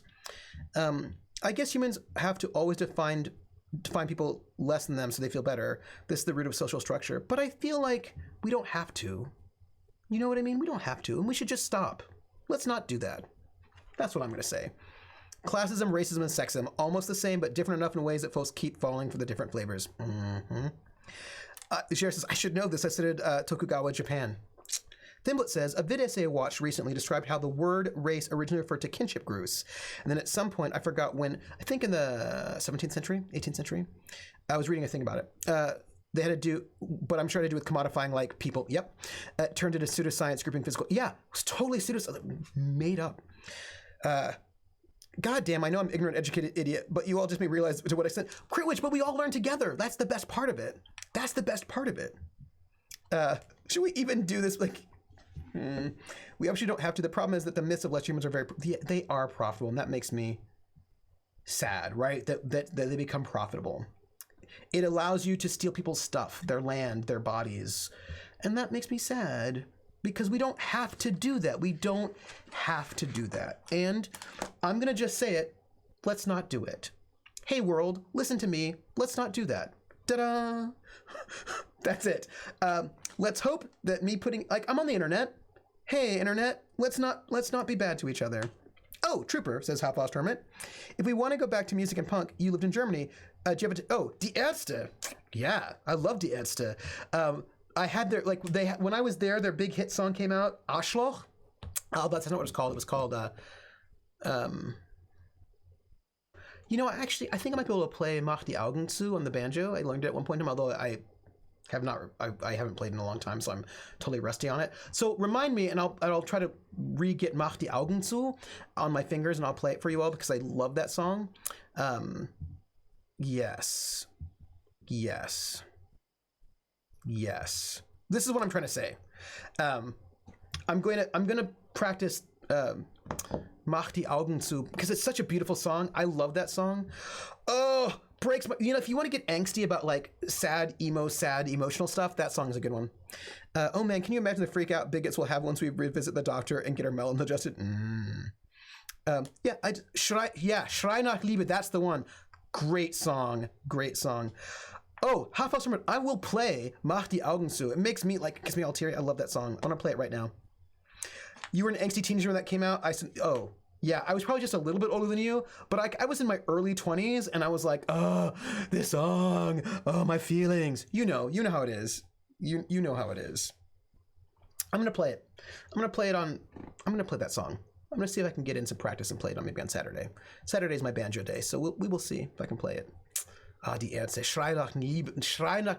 Oh, so those who don't know the Ärzte are sort of a punk band, German punk rock band. Some of the songs are amazing, and they have this song called Schrei nach Liebe, and it's about it's this like very sarcastic song about the skinhead who's like the neo-Nazi skinhead, and they're all like, oh, you poor, like, oh, like nobody loved you, and like your girlfriend will break up with you, and nobody realizes how like on the inside you're so soft. And it's like, asshole. Like it's really good. Oh, Infantino Duck, thank you for the raid. Raiders. Duck raid. Wait. I got it. Wait. We gotta. Here. We're raid. There. This. Boot. Raid command. Duck Raiders. It's not a raid. Welcome in. How you doing? What are you doing? Oh, good for the good vibes. They're also fascinating because they pissed off so many performative punks just by being super positive and happy they did. The music doesn't sound very punk at all, but the lyrics are often very constructive and tackle important political aspects. But also sometimes just silly because, hey, we need silly. Yeah, but then like sometimes but the thing about sounding punk is if you listen to really early punk, it doesn't sound like later punk either. Like a lot of early, like just like early heavy metal doesn't sound like later heavy metal. You know what I mean? Like there's a way in which they do sound to me like early punk, which was not as hard. Oh, we're talking about Die Ärzte, which was a German punk band. When I was in the 90s, they were quite big. And they sound to me like early punk. They had this great song, by the way, which I loved. I have not heard Ningen Isu, but will you put a link to one of their songs in our Discord? Because I'm going to want to hear it. So if you would, please, no, put it in our Discord. Put it in our Discord so that we can keep it forever and other people can also hear it. Yeah, that's right. Joy Division and the Smiths played in the same venue, a punk venue. Yes. So like, there's this one song by Die Ärzte. It's called Grace Kelly is Dead. And it's amazing. Like, people were upset about the song. It came out right after. Oh, yes, Ice Shield. Of course. There's the Discord link. Thank you, Krellin. It's called Grace Kelly is Dead. And it's like... It's this song about how the lead singer's talking about how like he and Grace Kelly are having a secret affair, and then like they were meeting for their secret affair, and she's like, I have to go back to Prince Rainier, and he's like, no, don't go. She's like, I have to, and he's like, okay. And so she takes off in the car around the curve, and then she gets the terrible car accident, and now she's dead. And it's like, you know, Grace Kelly is dead, Grace Kelly is dead, Grace Kelly is dead, and like people were so like, this is so disrespectful, but it was making fun of the ways in which we go like so over the top weird about celebrity deaths in ways that become weirdly fetishistic and strange. Like, it was a really good song. That's all. It was a really good song. Oh, speaking of which, I'm reminded we have a giveaway.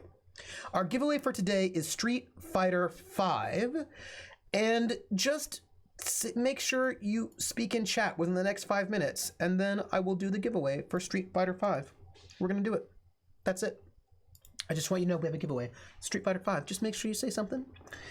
Was it like the techno song James Brown is Dead? Oh, yeah. Courier 3, Princess Diana's death was definitely the worst for that. Yeah, people like got really weird actually about it. It was very strange. You do realize that initiating conversation with one PC and typing music, etc. for 3 hours doesn't count as playing. It counts as playing the game, Rissa. I've initiated conversation with an NPC. It is completely playing the game. That's all I'm saying. You know, oh my gosh, can I tell you something? Sorry, Courier 3, you might appreciate this. It was a paper that I was working on. I have not turned it into an article yet, but it was about, oh my gosh. Oh, hold on. What was the name of it? Oh, hold on. Nope, hold on. This is really important because this is like a music thing that I am really excited about. As an Irish person, my okay, no, Courier 3. I want to tell you about this thing. It's totally related to what you're saying. Courier 3. I have to tell you a thing. Courier 3. Hold on. Yes. Okay. This was a this is a paper that I was not able to, I wrote the paper, but I've not turned it into a full-length article. But it's about okay, are you ready? Princess Diana died, as you all know, and then there was this tribute disc, like this big tribute to Lady Di, huge, and all these songs that were all about like a whole album all about like how sad we are that Princess Diana died, and they asked Sinead O'Connor to put a tribute song on the album, and I'm going to play this, and it's going to be muted because you know how they are, but this was the tribute song that Sinead O'Connor performed for the tribute album for Princess Diana. Hey, Ice Bunny. This is make me a channel of your peace. Make me a channel of your peace. Where there is hatred, let me bring your love. Where there is injury, your pardon, Lord. People got upset with this song, by the way. Where there's doubt, true faith in you.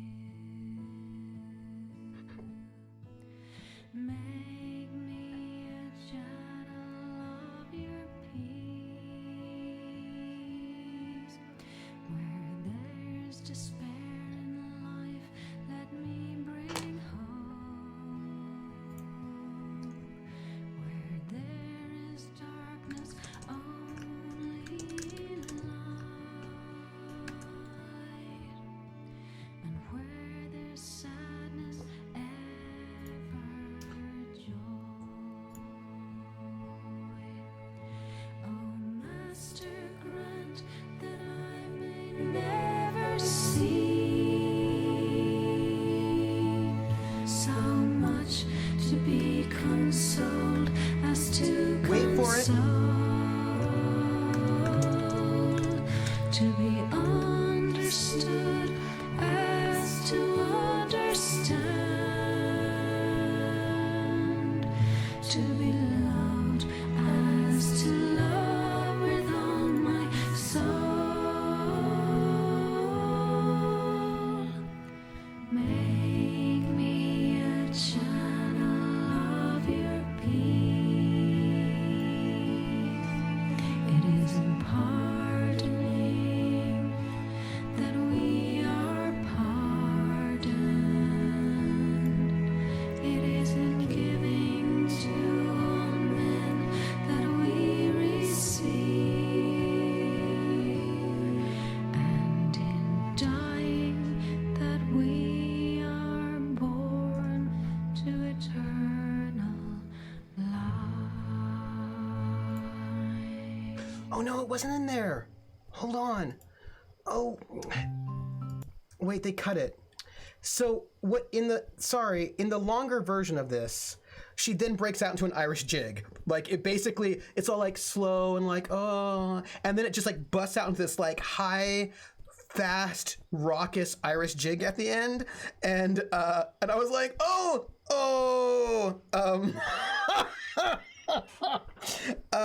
and people got really mad at her, and she's like, what?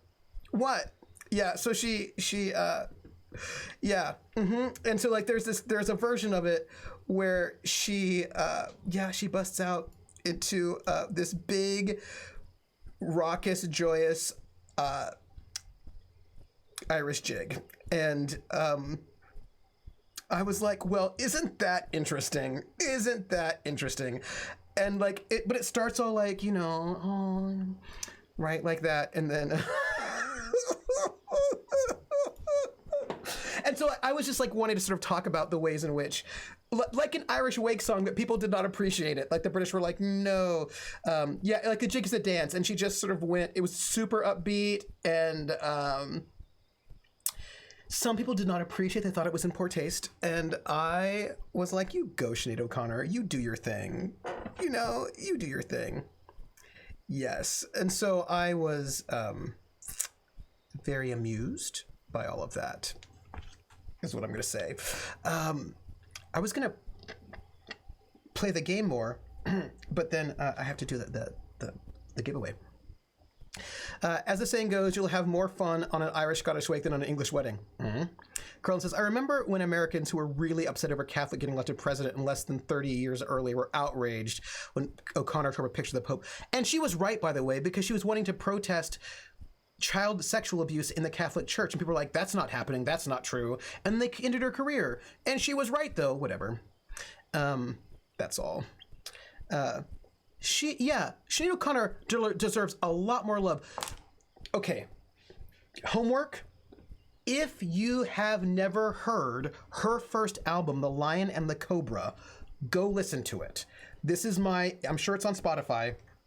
My homework for you all is, if you've never heard Sinead O'Connor's Lion and the Cobra, go and listen to it, because it is amazing. It's amazing.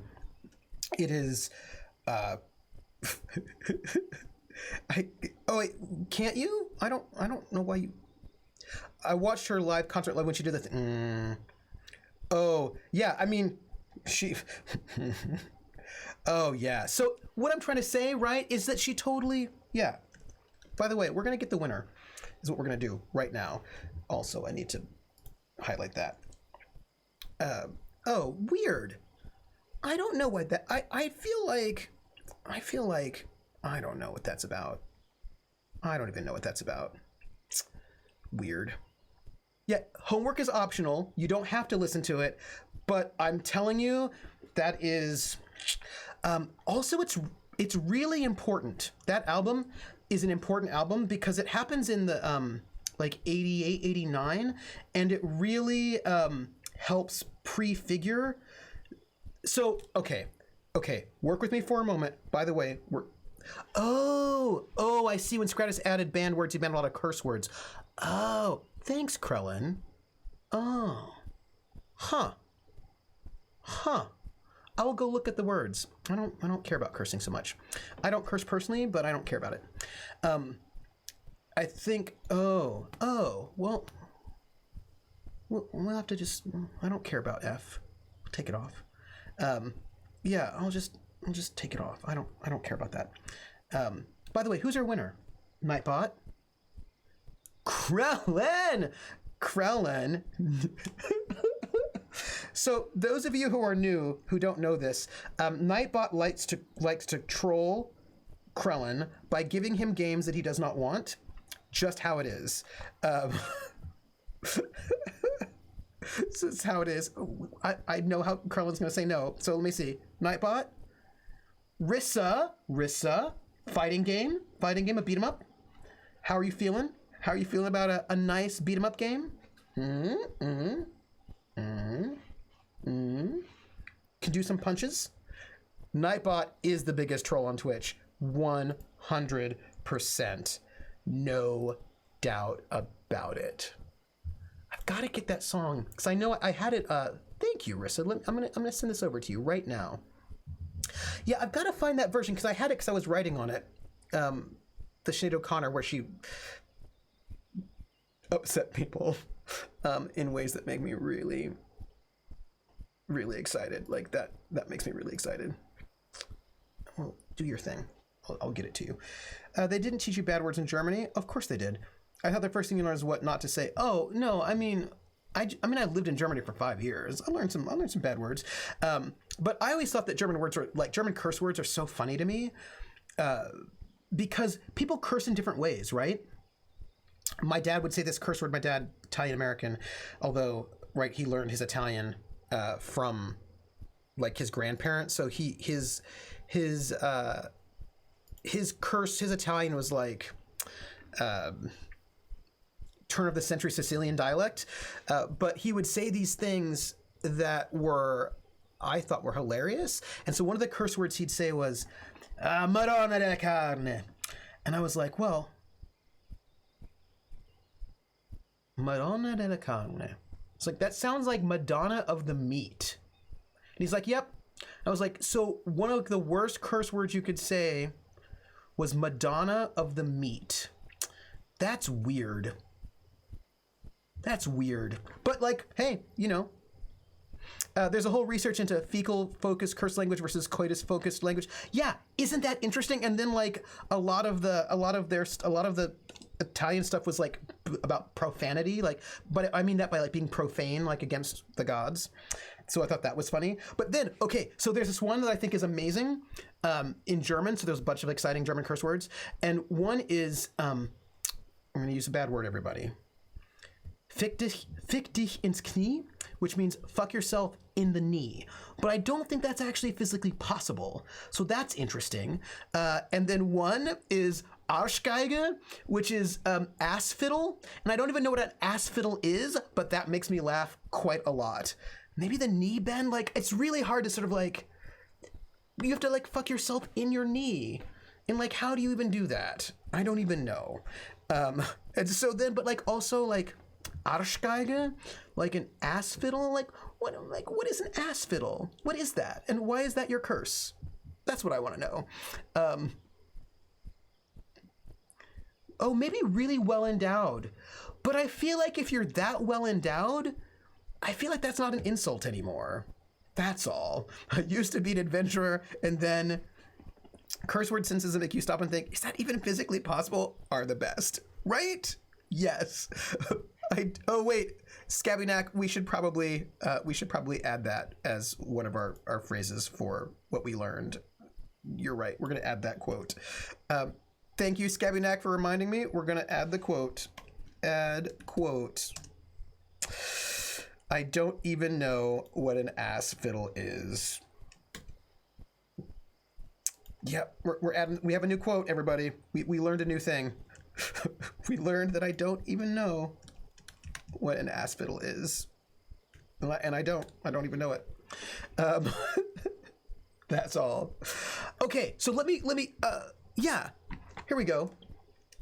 Ass fiddles. Yeah, ass fiddle. It's so great. I love that. We killed people. Nice. That was me 2 years ago. Yeah, we have things that we learn. This is a true thing. We can also just do it by learned, because you know we learn here. We learned. You know who put earworms in people's head? Khan Noonien Singh. Earworms. Yeah. If you can remove them, Rissa, if you can remove fuck and shit from the ban list, please do. I don't necessarily use them myself, but I don't care if people do. That is fine. I must share with everyone the small crisis I had when I realized this weekend is already midsummer. Stop it. Thimblet, just stop it. Just stop it. If it's an older insult, then calling someone well endowed could be considered. Oh, that's fair. Calling someone well endowed was a racial slur back in the late. Yeah. That's fair. That is fair. That's fair. So, secret messages. Which is coming through here? You know how suspicious this all looks. Don't make us traitors to rule by housing you. We have enough problems as it is. Look, Look, see? Do you see me playing the game right now? Right here, playing the game. Guess you'll be on your way then, eh? Sorry if stuff got a little heavy last night. I want here to be as loving as it can be. We got enough bad going on outside. Tell the king we said eh. And if you find anyone who came out of here, tell them we're okay too, yeah? Do you like our rainbow trees, Wayfarer? We brought them here from Xiaxian. If you go there, you'll see tons more. They're a reminder for us to take care of nature. We might be chopping trees to build our homes, but we always plant more where they came from. We got to work together with the forest, just like with our kin. That's something that means a lot to us in Rule. Aww. Oh, hello. I don't come here for the gameplay. Yeah, I gotta get, like, I'm getting some, like, I feel like if I get some gameplay in, then I feel like, you know, I didn't lie to you all. Oh, hey, Dog Bear. I'm okay with it being midsummer. In fact, it can just be November. Can it just be November already for reasons? Roll damage. What's going on? School. Roll damage. Tell me. Roll damage. Is it school? What's going on? What's going on in November? In November, we have the American Musicological Society meeting, but I don't know what's going to happen with it. If the reasons our work might come back, then yes. Good, now I can fuck shit in the ass fiddle again. Ass fiddle. Again, I don't know why the Germans do that, but they did. Ain't so many of us left here now. You think the king even knows about us stuck here? I bet he doesn't, or he doesn't care. That's Jordan. I'm worried for my granddaughter and her kin. They were supposed to go back to Jiaxian until the monsters showed up. How much longer are we going to be trapped here? This ain't no place for a girl to grow up. This place sucks. I miss Jiaxian so much. Now I'm stuck here with nobody but Grandpa and our kin. I never met a witch before. Can you do a magic trick? Oh, I'm not a witch. My friend Miriam is, though. Can she do a magic trick?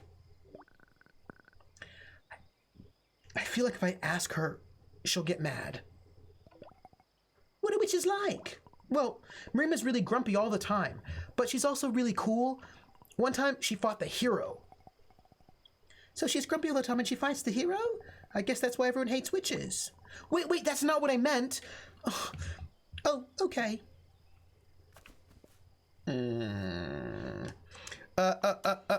Oh. Wait. I don't know if I should. It might be a sensitive topic. Well, I don't know roll damage. Use your best judgment. I trust you. Half Al's Hermit says, ooh, I found the origin of Arschgeige. Apparently, it is meant to accuse someone of being the passive participant in a homosexual act. It's always about gay sex. As the fiddling alludes to coital movement, you're the one someone else is fiddling.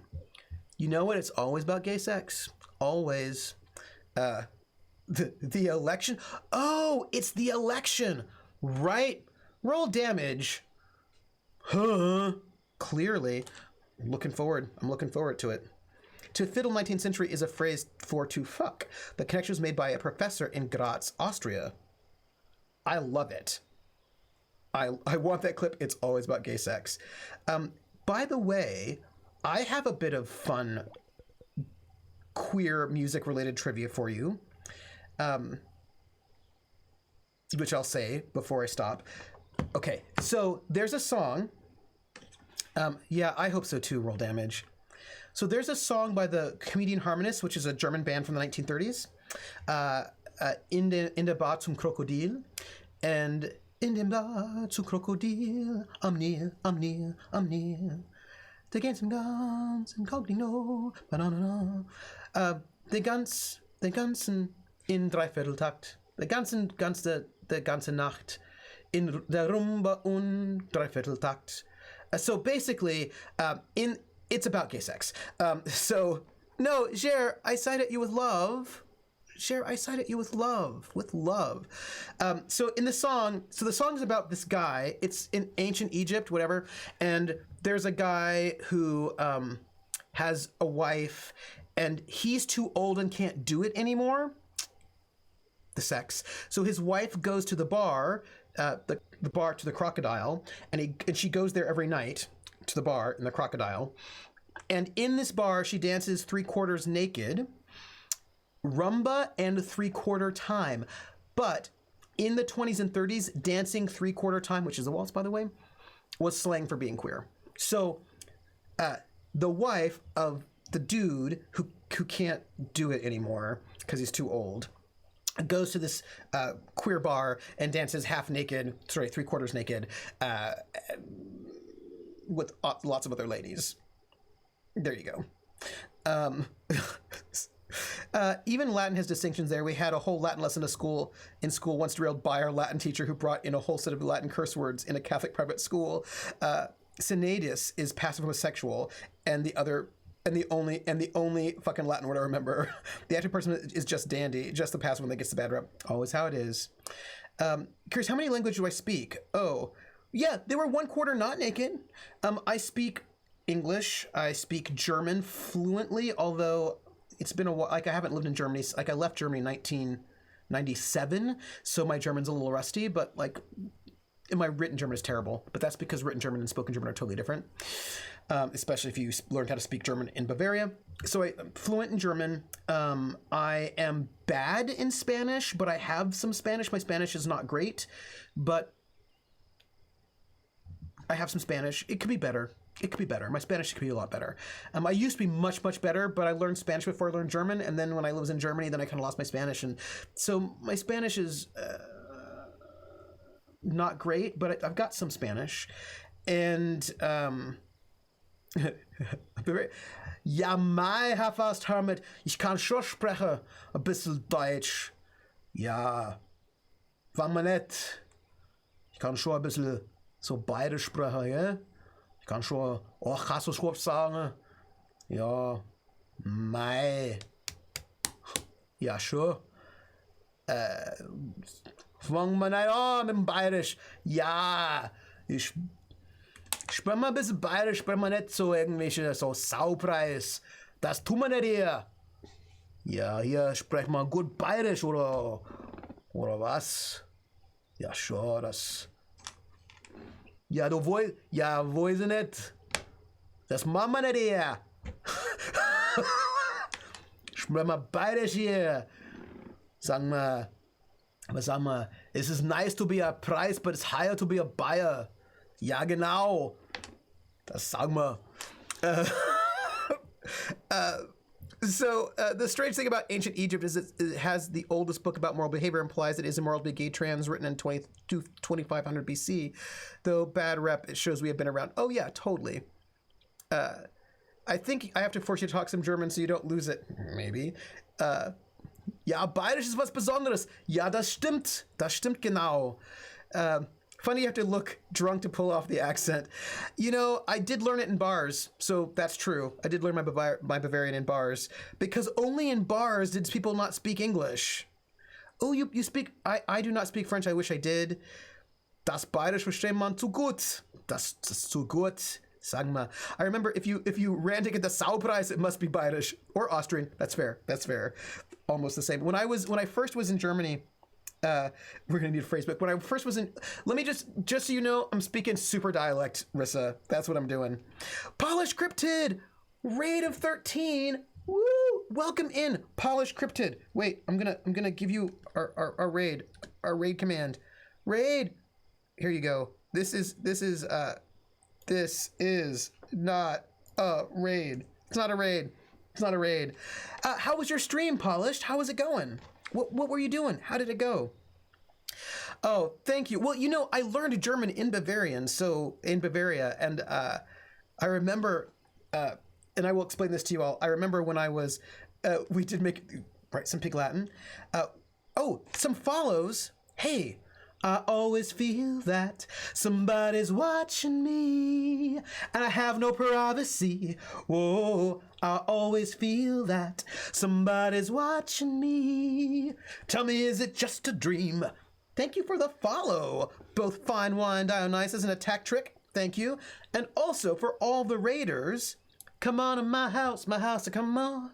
Come on in my house, come on. Come on in my house, I'm gonna give you candy.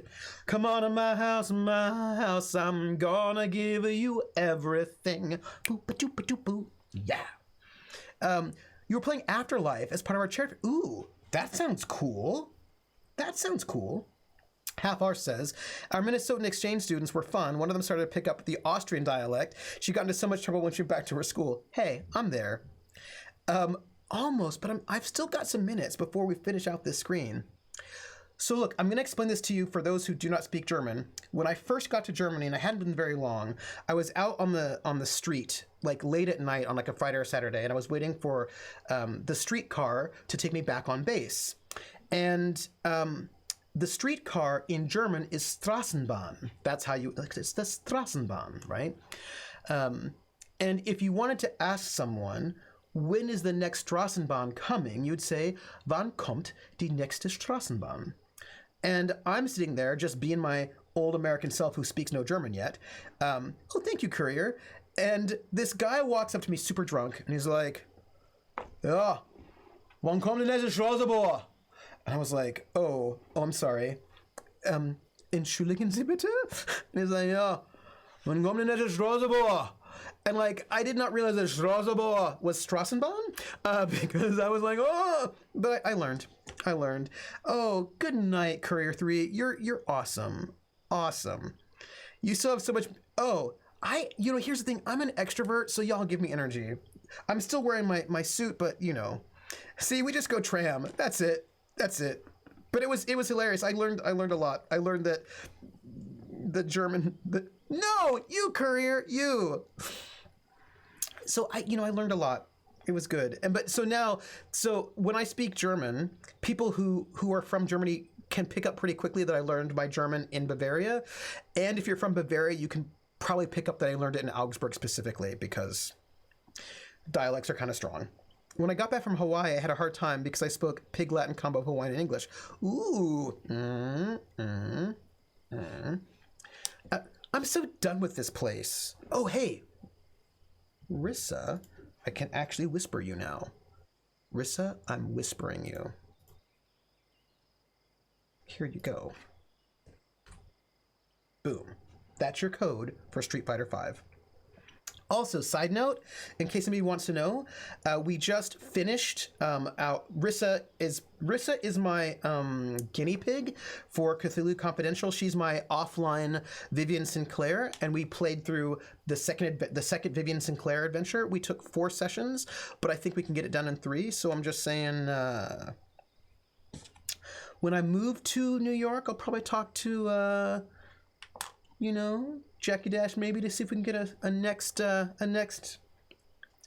Vivian Sinclair adventure coming out. So I'm just saying, we got some things lining up. Rissa did live, although that's a potentially very deadly adventure is all I'm saying, because some bad things happen in it. Claudia is cool beans. Also, Rissa is cool beans.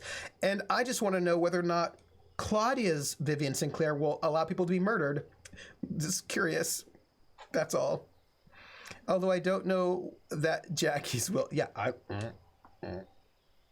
don't know. I'm so done with this place. Let's get out of here. Okay. Look, we finished the whole scene, everybody. Your Baish is not as bad as the one my relative in-laws speak, who are Münchner. Can't remember. 2 have seen you with. Where are we going, by the way? I don't. Ooh. Oh, Jackie Dash was fairly ruthless. So we're.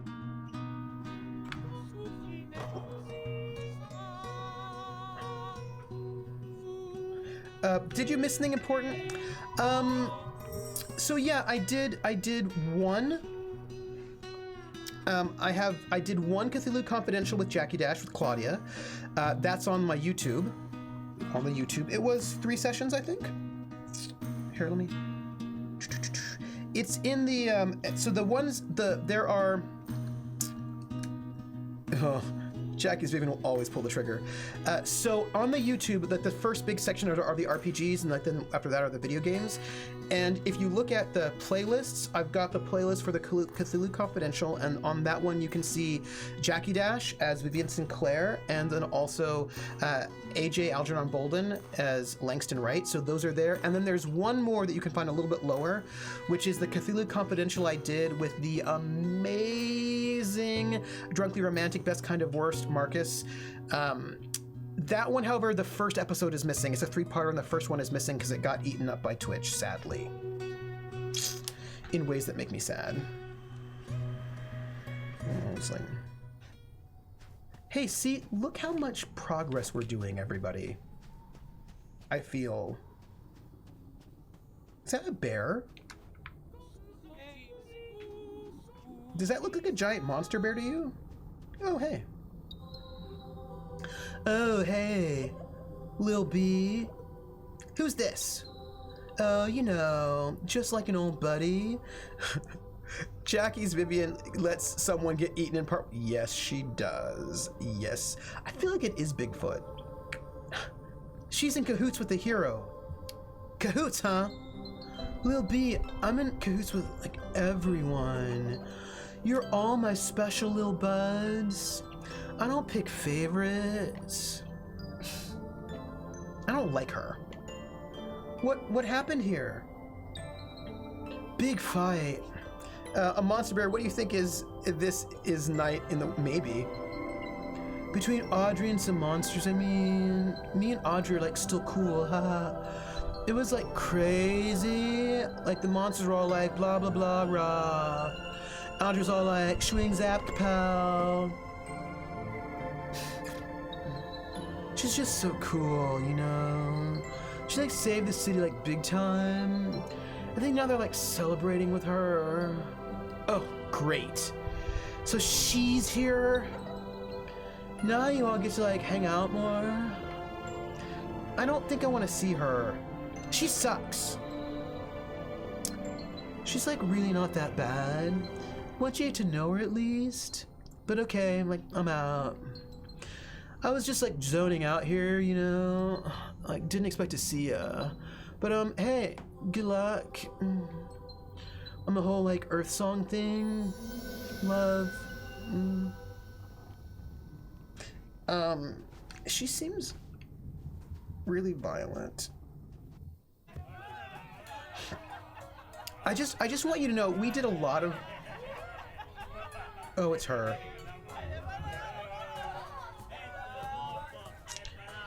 No, she is not a great goddess.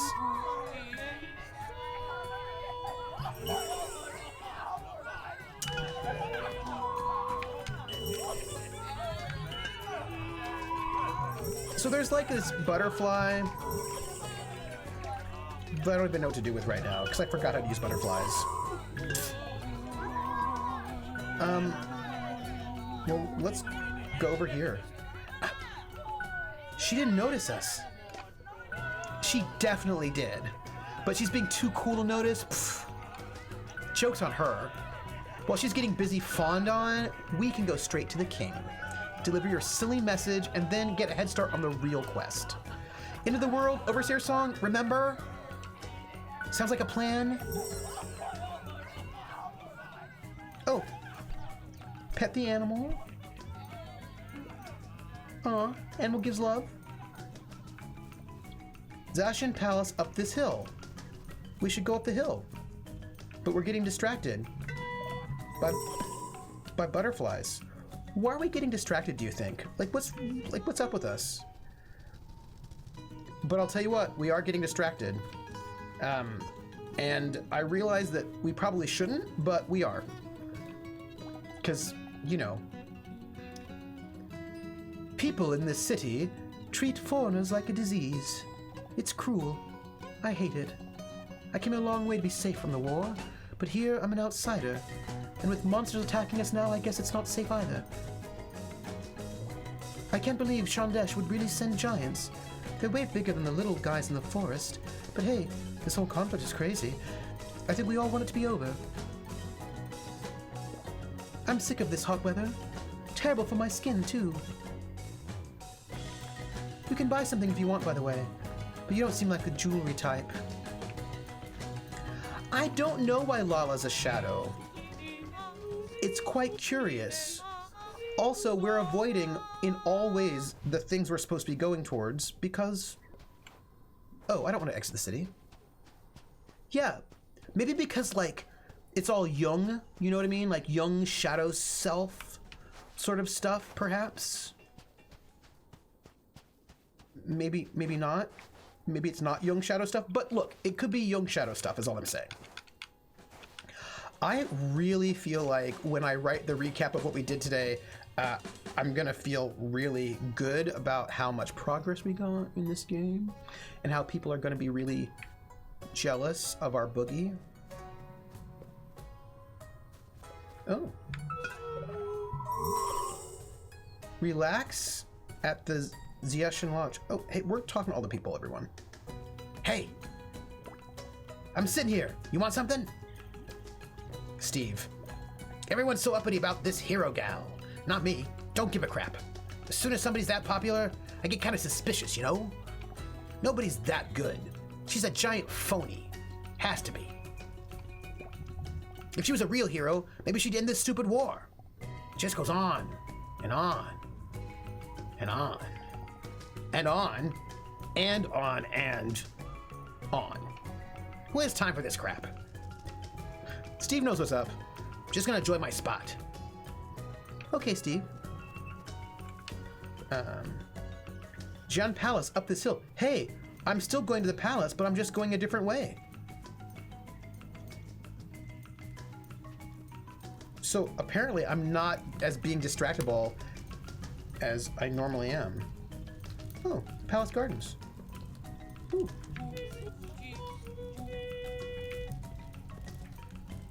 Hey, Palace Gardens.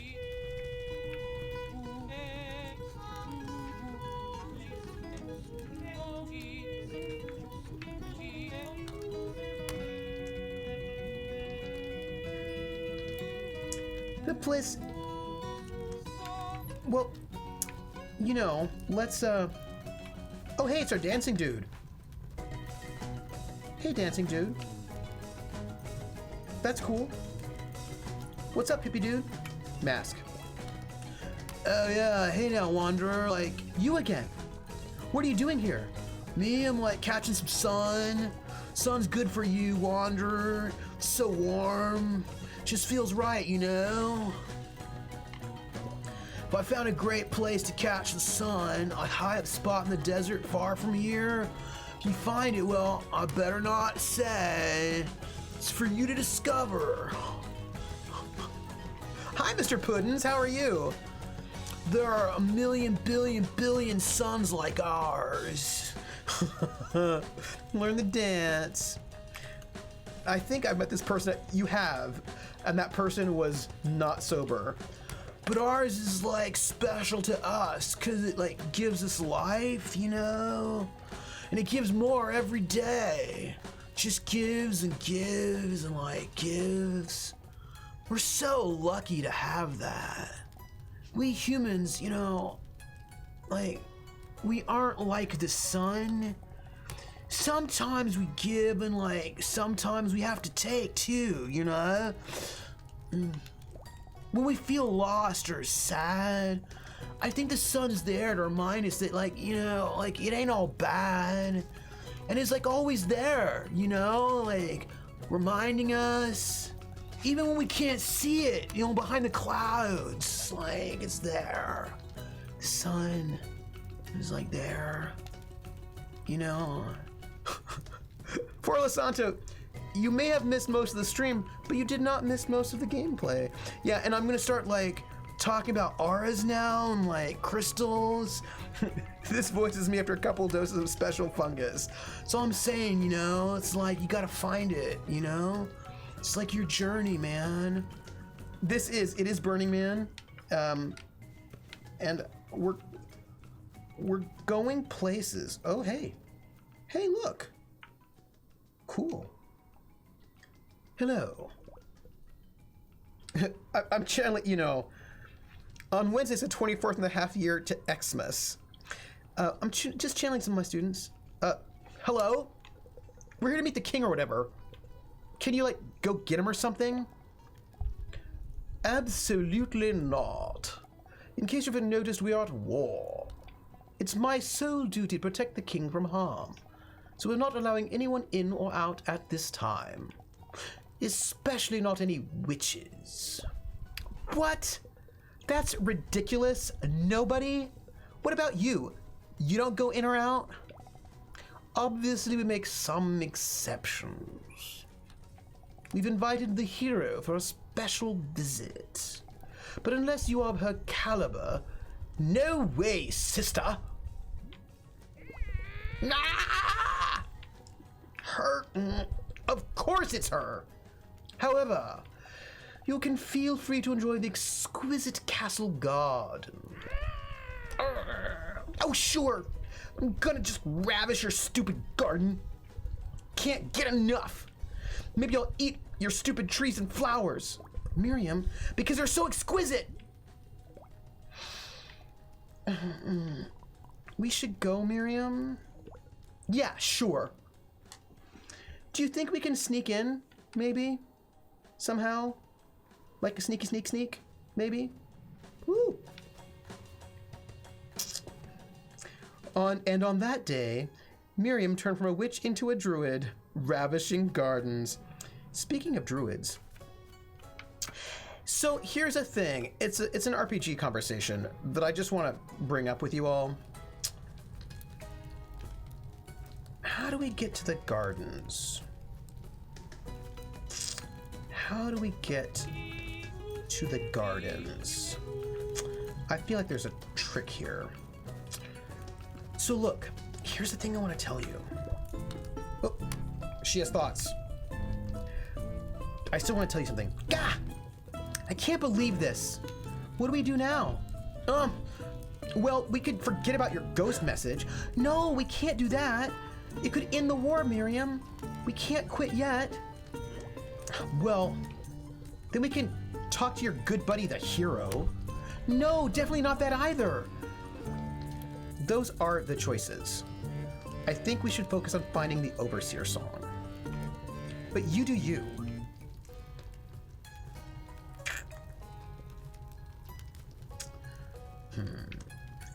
So here's a spicy hot take, everyone.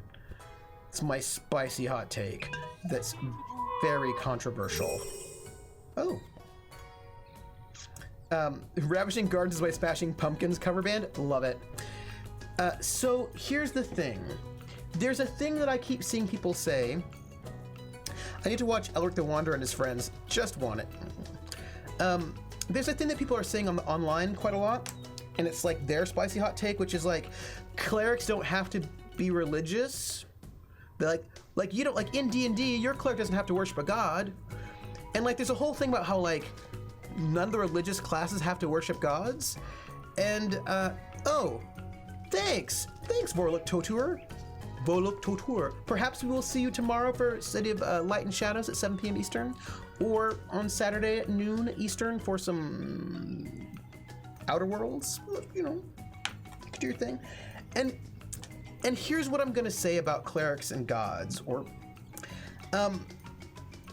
it's your D&D game. You can do whatever you want. You can do whatever you want. It's just that I find that people tend to really not play their clerics as very religious. Like, religion is like, they don't really worship their gods. They're like, oh yeah, I have a god. My god is like Cord or whatever, but they never play their characters as actually religious. I find it actually very uncommon for people to play their clerics as actually religious, as actually being devout.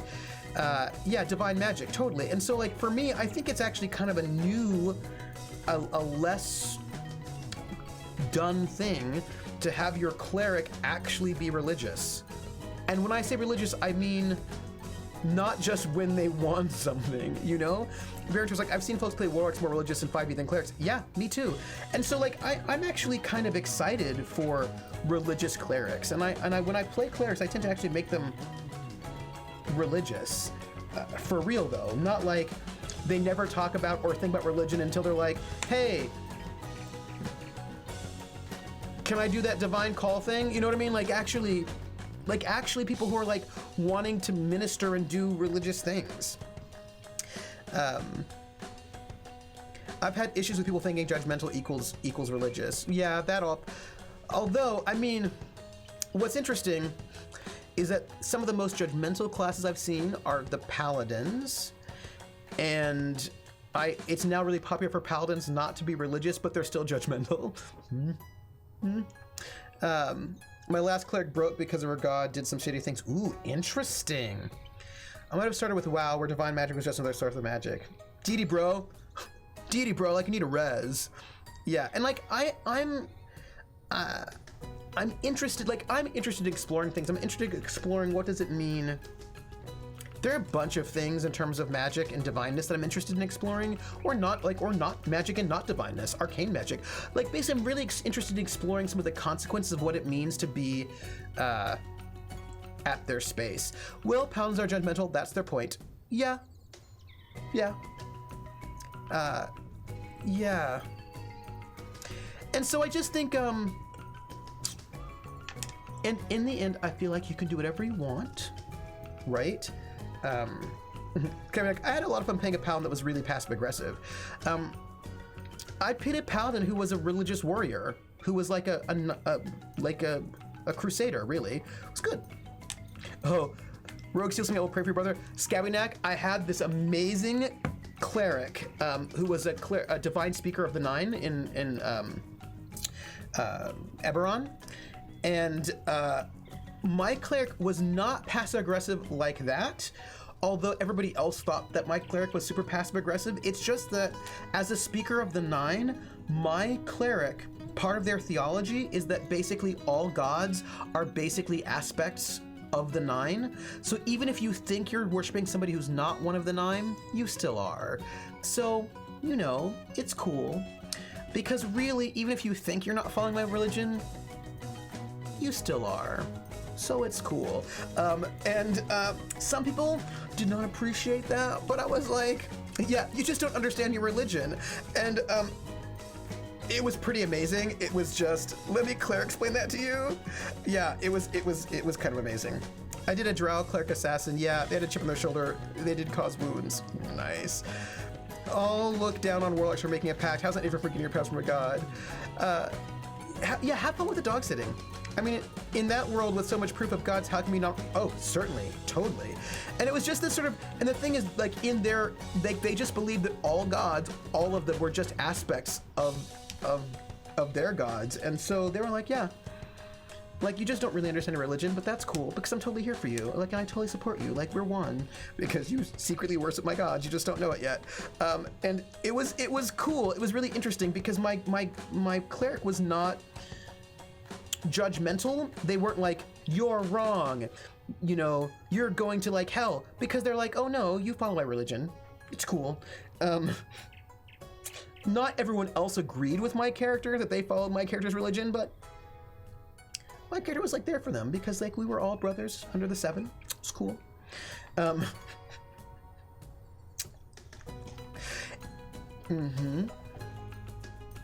Those are some funny clothes. You aren't Chandesh, are you?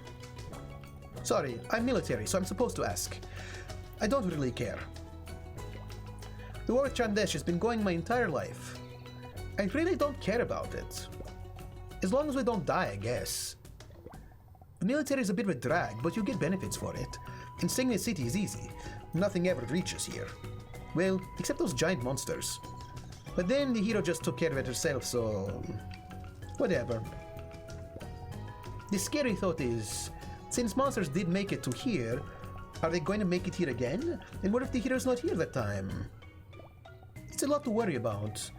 When it gets to be that much, I'd rather just not think about it. Fair? So...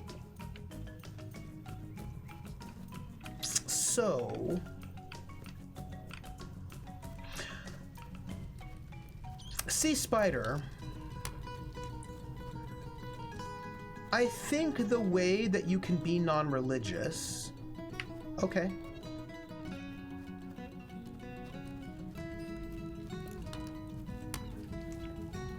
Like, I've been here...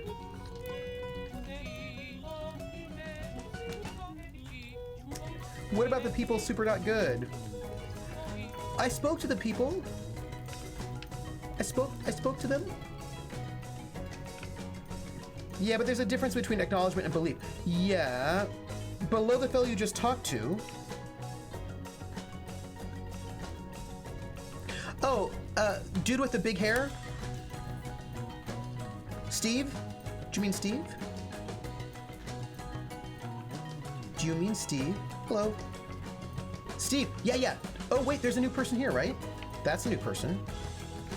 That's a new person. I don't know why, but I feel worried. Oh, sorry. I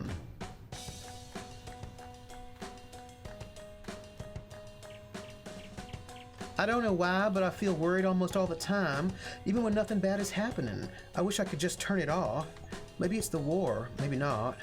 It's Yuna. The Chandesh really scare me. I know they all use magic and stuff, and I don't want people like that as an enemy. Did you see giant monsters they sent here? Somebody told me they ate everything anything and everything. Plants, rocks, animals, walls, houses, people. Sure, Kord exists. He fought some titans or something and is around in another godly plane of existence or something, but I don't believe it has any consequence. Yeah. Half-Far Smart, I think that's totally the way you would do it, right? You're like, well, okay, they exist, but... And then also, like, what does it mean to worship a god is totally different, right? Even when I forget about the war, I still feel terrible. I'm gonna have to do this like a real Scarlet from Gone with the Wind. Like something bad is coming in and big. Sometimes the feeling's especially bad. The only thing that shakes me out of it is talking to my mom. She's the best.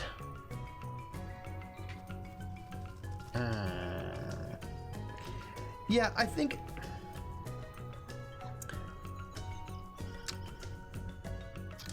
the thing is, like for me when I'm thinking about relax, Kord would never fucking enter herself to me. Yeah. And I also think about maybe something like the Greek gods. So the Greek gods existed, and you know this to be the fact because they sometimes kidnapped your friends and turned them into swans or whatever, right? Awkward. But like, you don't really some people might worship them, but I think a lot of people are like, just, oh please, don't pay attention to me. Like the last, like, it's like, don't look at me, like, please, Athena, don't look at me, Ares, don't look at me, just like, oh my gosh, Neptune, I'm so sorry, Poseidon, like, just don't look at me, kidnapping is mild, you like, you don't want Poseidon to ever look at you. Ever. Like, you just hope that, like, the best you can hope for is that they stay on Mount Olympus and leave you alone. And also they don't disguise themselves as a little old lady and then murder you because you didn't help her across the street or whatever. So, like, you know, and that's a very different relationship to, like, the gods than, yeah, a lot of those,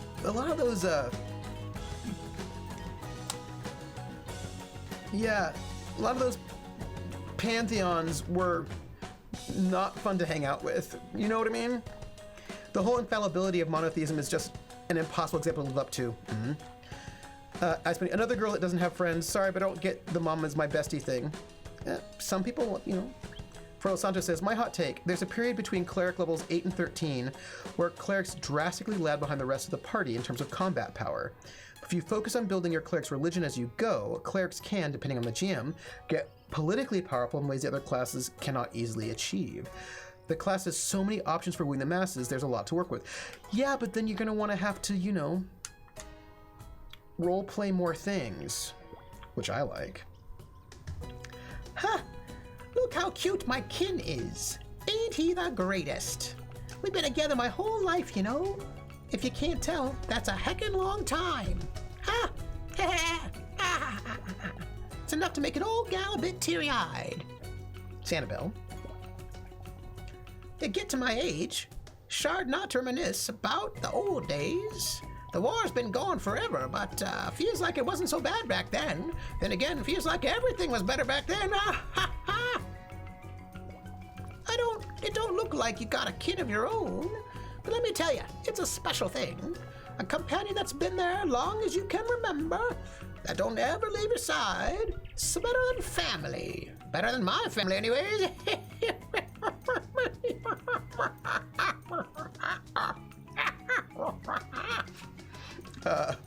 Yeah, maybe the monsters are just rogue kins. Heh. Be careful, chump. Me and my kin are the strongest in Xianxian. Oh my gosh. You make your animal friend fight? Not really. It's just a game we play with the other kids. So the hero's in town. They say she's pretty tough, but she doesn't even have her own kin. I was gonna find her in the lodge later and challenge her to a duel. My mom won't let me though. There was this really cool show that came through town about a hero and his kin partner, and they would even fight sorcerer bad guys together. And they were like telepathic and super in sync and really, really strong. I want to be like that. Me and my kin are training up. We could compete in our school sports team this year. And I want to go all the way to nationals. Borlo Santo, I tried to a druid like that, aka Gandalf, like character stopped wars, etc., but the GM lost interest, so fail. TLD, if GM doesn't support your storyline, it doesn't exist. True facts. All right, good people, nice to join you. Gonna be unconscious for a while. Thimblet. Oh, Thimblet. Thimblet, don't go yet. Thimblet, don't go. Don't go, because you know what? It's time. It's time. Boom. Everyone, it's time. It's 1 o'clock. I should go too. We're gonna go together. We're all gonna say goodbye together. It's time. First off, we got so much done today. We talked a lot about, music. It was good. Talked about some druids, some religion. It was good. So first off, I adore all of you. You are all amazing. Thank you for being here. If you have not, I've got some socials, right? So we've got a Discord you can join and hang out with us there if you like. We talk more there. I've got a Twitter, Academic Foxhole. You can find me there. I've got a YouTube, Trooper SJP. All the shows are up there. I've not yet put up the last episode of City of Light and Shadow. I'm going to do that right now. Once I get off the stream with you all, I'm going to heat up some Chinese food. And then I'm going to heat up some Chinese food. It's gonna be delicious. Then I'm gonna put up City of Light and Shadow. I have to make the title card and all that. It's the last thing. And I will do it, and it'll be great. Maybe do some email. And then if you want, and then also I have a Patreon at Academic Foxhole, and that goes to support the RPGs, the cast, and all that goodness. If you want to support, please do. Also, you can support our, charity, which is for the Bail Project. You can support if you like to. Apparently Donate is not live. I will have to work that out. Oh, it's not Donate, it's support. What am I thinking? But let me tell you where you can find me, because I got some stuff going on. So tomorrow is Friday at 1 p.m. at Tales from the Grim. It is another episode of Aether's Walkway, where it was just revealed that my character is the basically fiance of another character in the group, but that other character doesn't know it because that character thinks my character is dead. And awkward. And then at 7 p.m. it is the season 1 finale of City of Light and Shadow. Let's kick off and see off our group on Friday and see how that goes. Also on Saturday, I have a special stream coming up on Saturday. Ooh. I am playing in a charity stream on the Scraticus channel at 9 p.m. from 9 to noon. It's a big charity stream for Games for Life, so you can come and see me there. It's a D&D game, so you can see me play some D&D. I have made a random character off of D&D Beyond. It's some kind of Dragonborn something, maybe a Dragonborn, I don't know. Random character, so come and see me there. And then at noon or whenever we finish the stream, I might be a little bit late on Saturday, we'll be playing The Outer Worlds, and hopefully I can maybe play Mach die Augen zu. And then next week, no Wednesdays, well, I don't know what's going on. But Thursday I'll be streaming at the regular time at 6 p.m. So that is what I got going on. So that's it, everybody. Take care of yourselves. Be kind to yourselves. Thank you for being in the stream. You are all wonderful. Thanks for being here. And you know what? I will catch you on the flip side. Bye, everybody.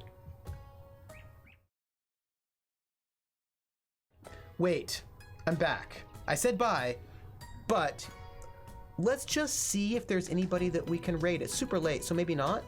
Oh, hey, you know what? Scraticus is up. I'm gonna raid Scraticus. Let's just raid and say hi to them so they know that we love them. So they know that, that we love them. We're gonna raid Scrat. Beautiful. I love it. We're gonna raid the Scrat. And if you wanna just give a shout out, this is our raid command. If you wanna give a shout out to them, to give a little bit of love. And then we're gonna do it. So here we go. Bye, everybody. Raiding the Scrat.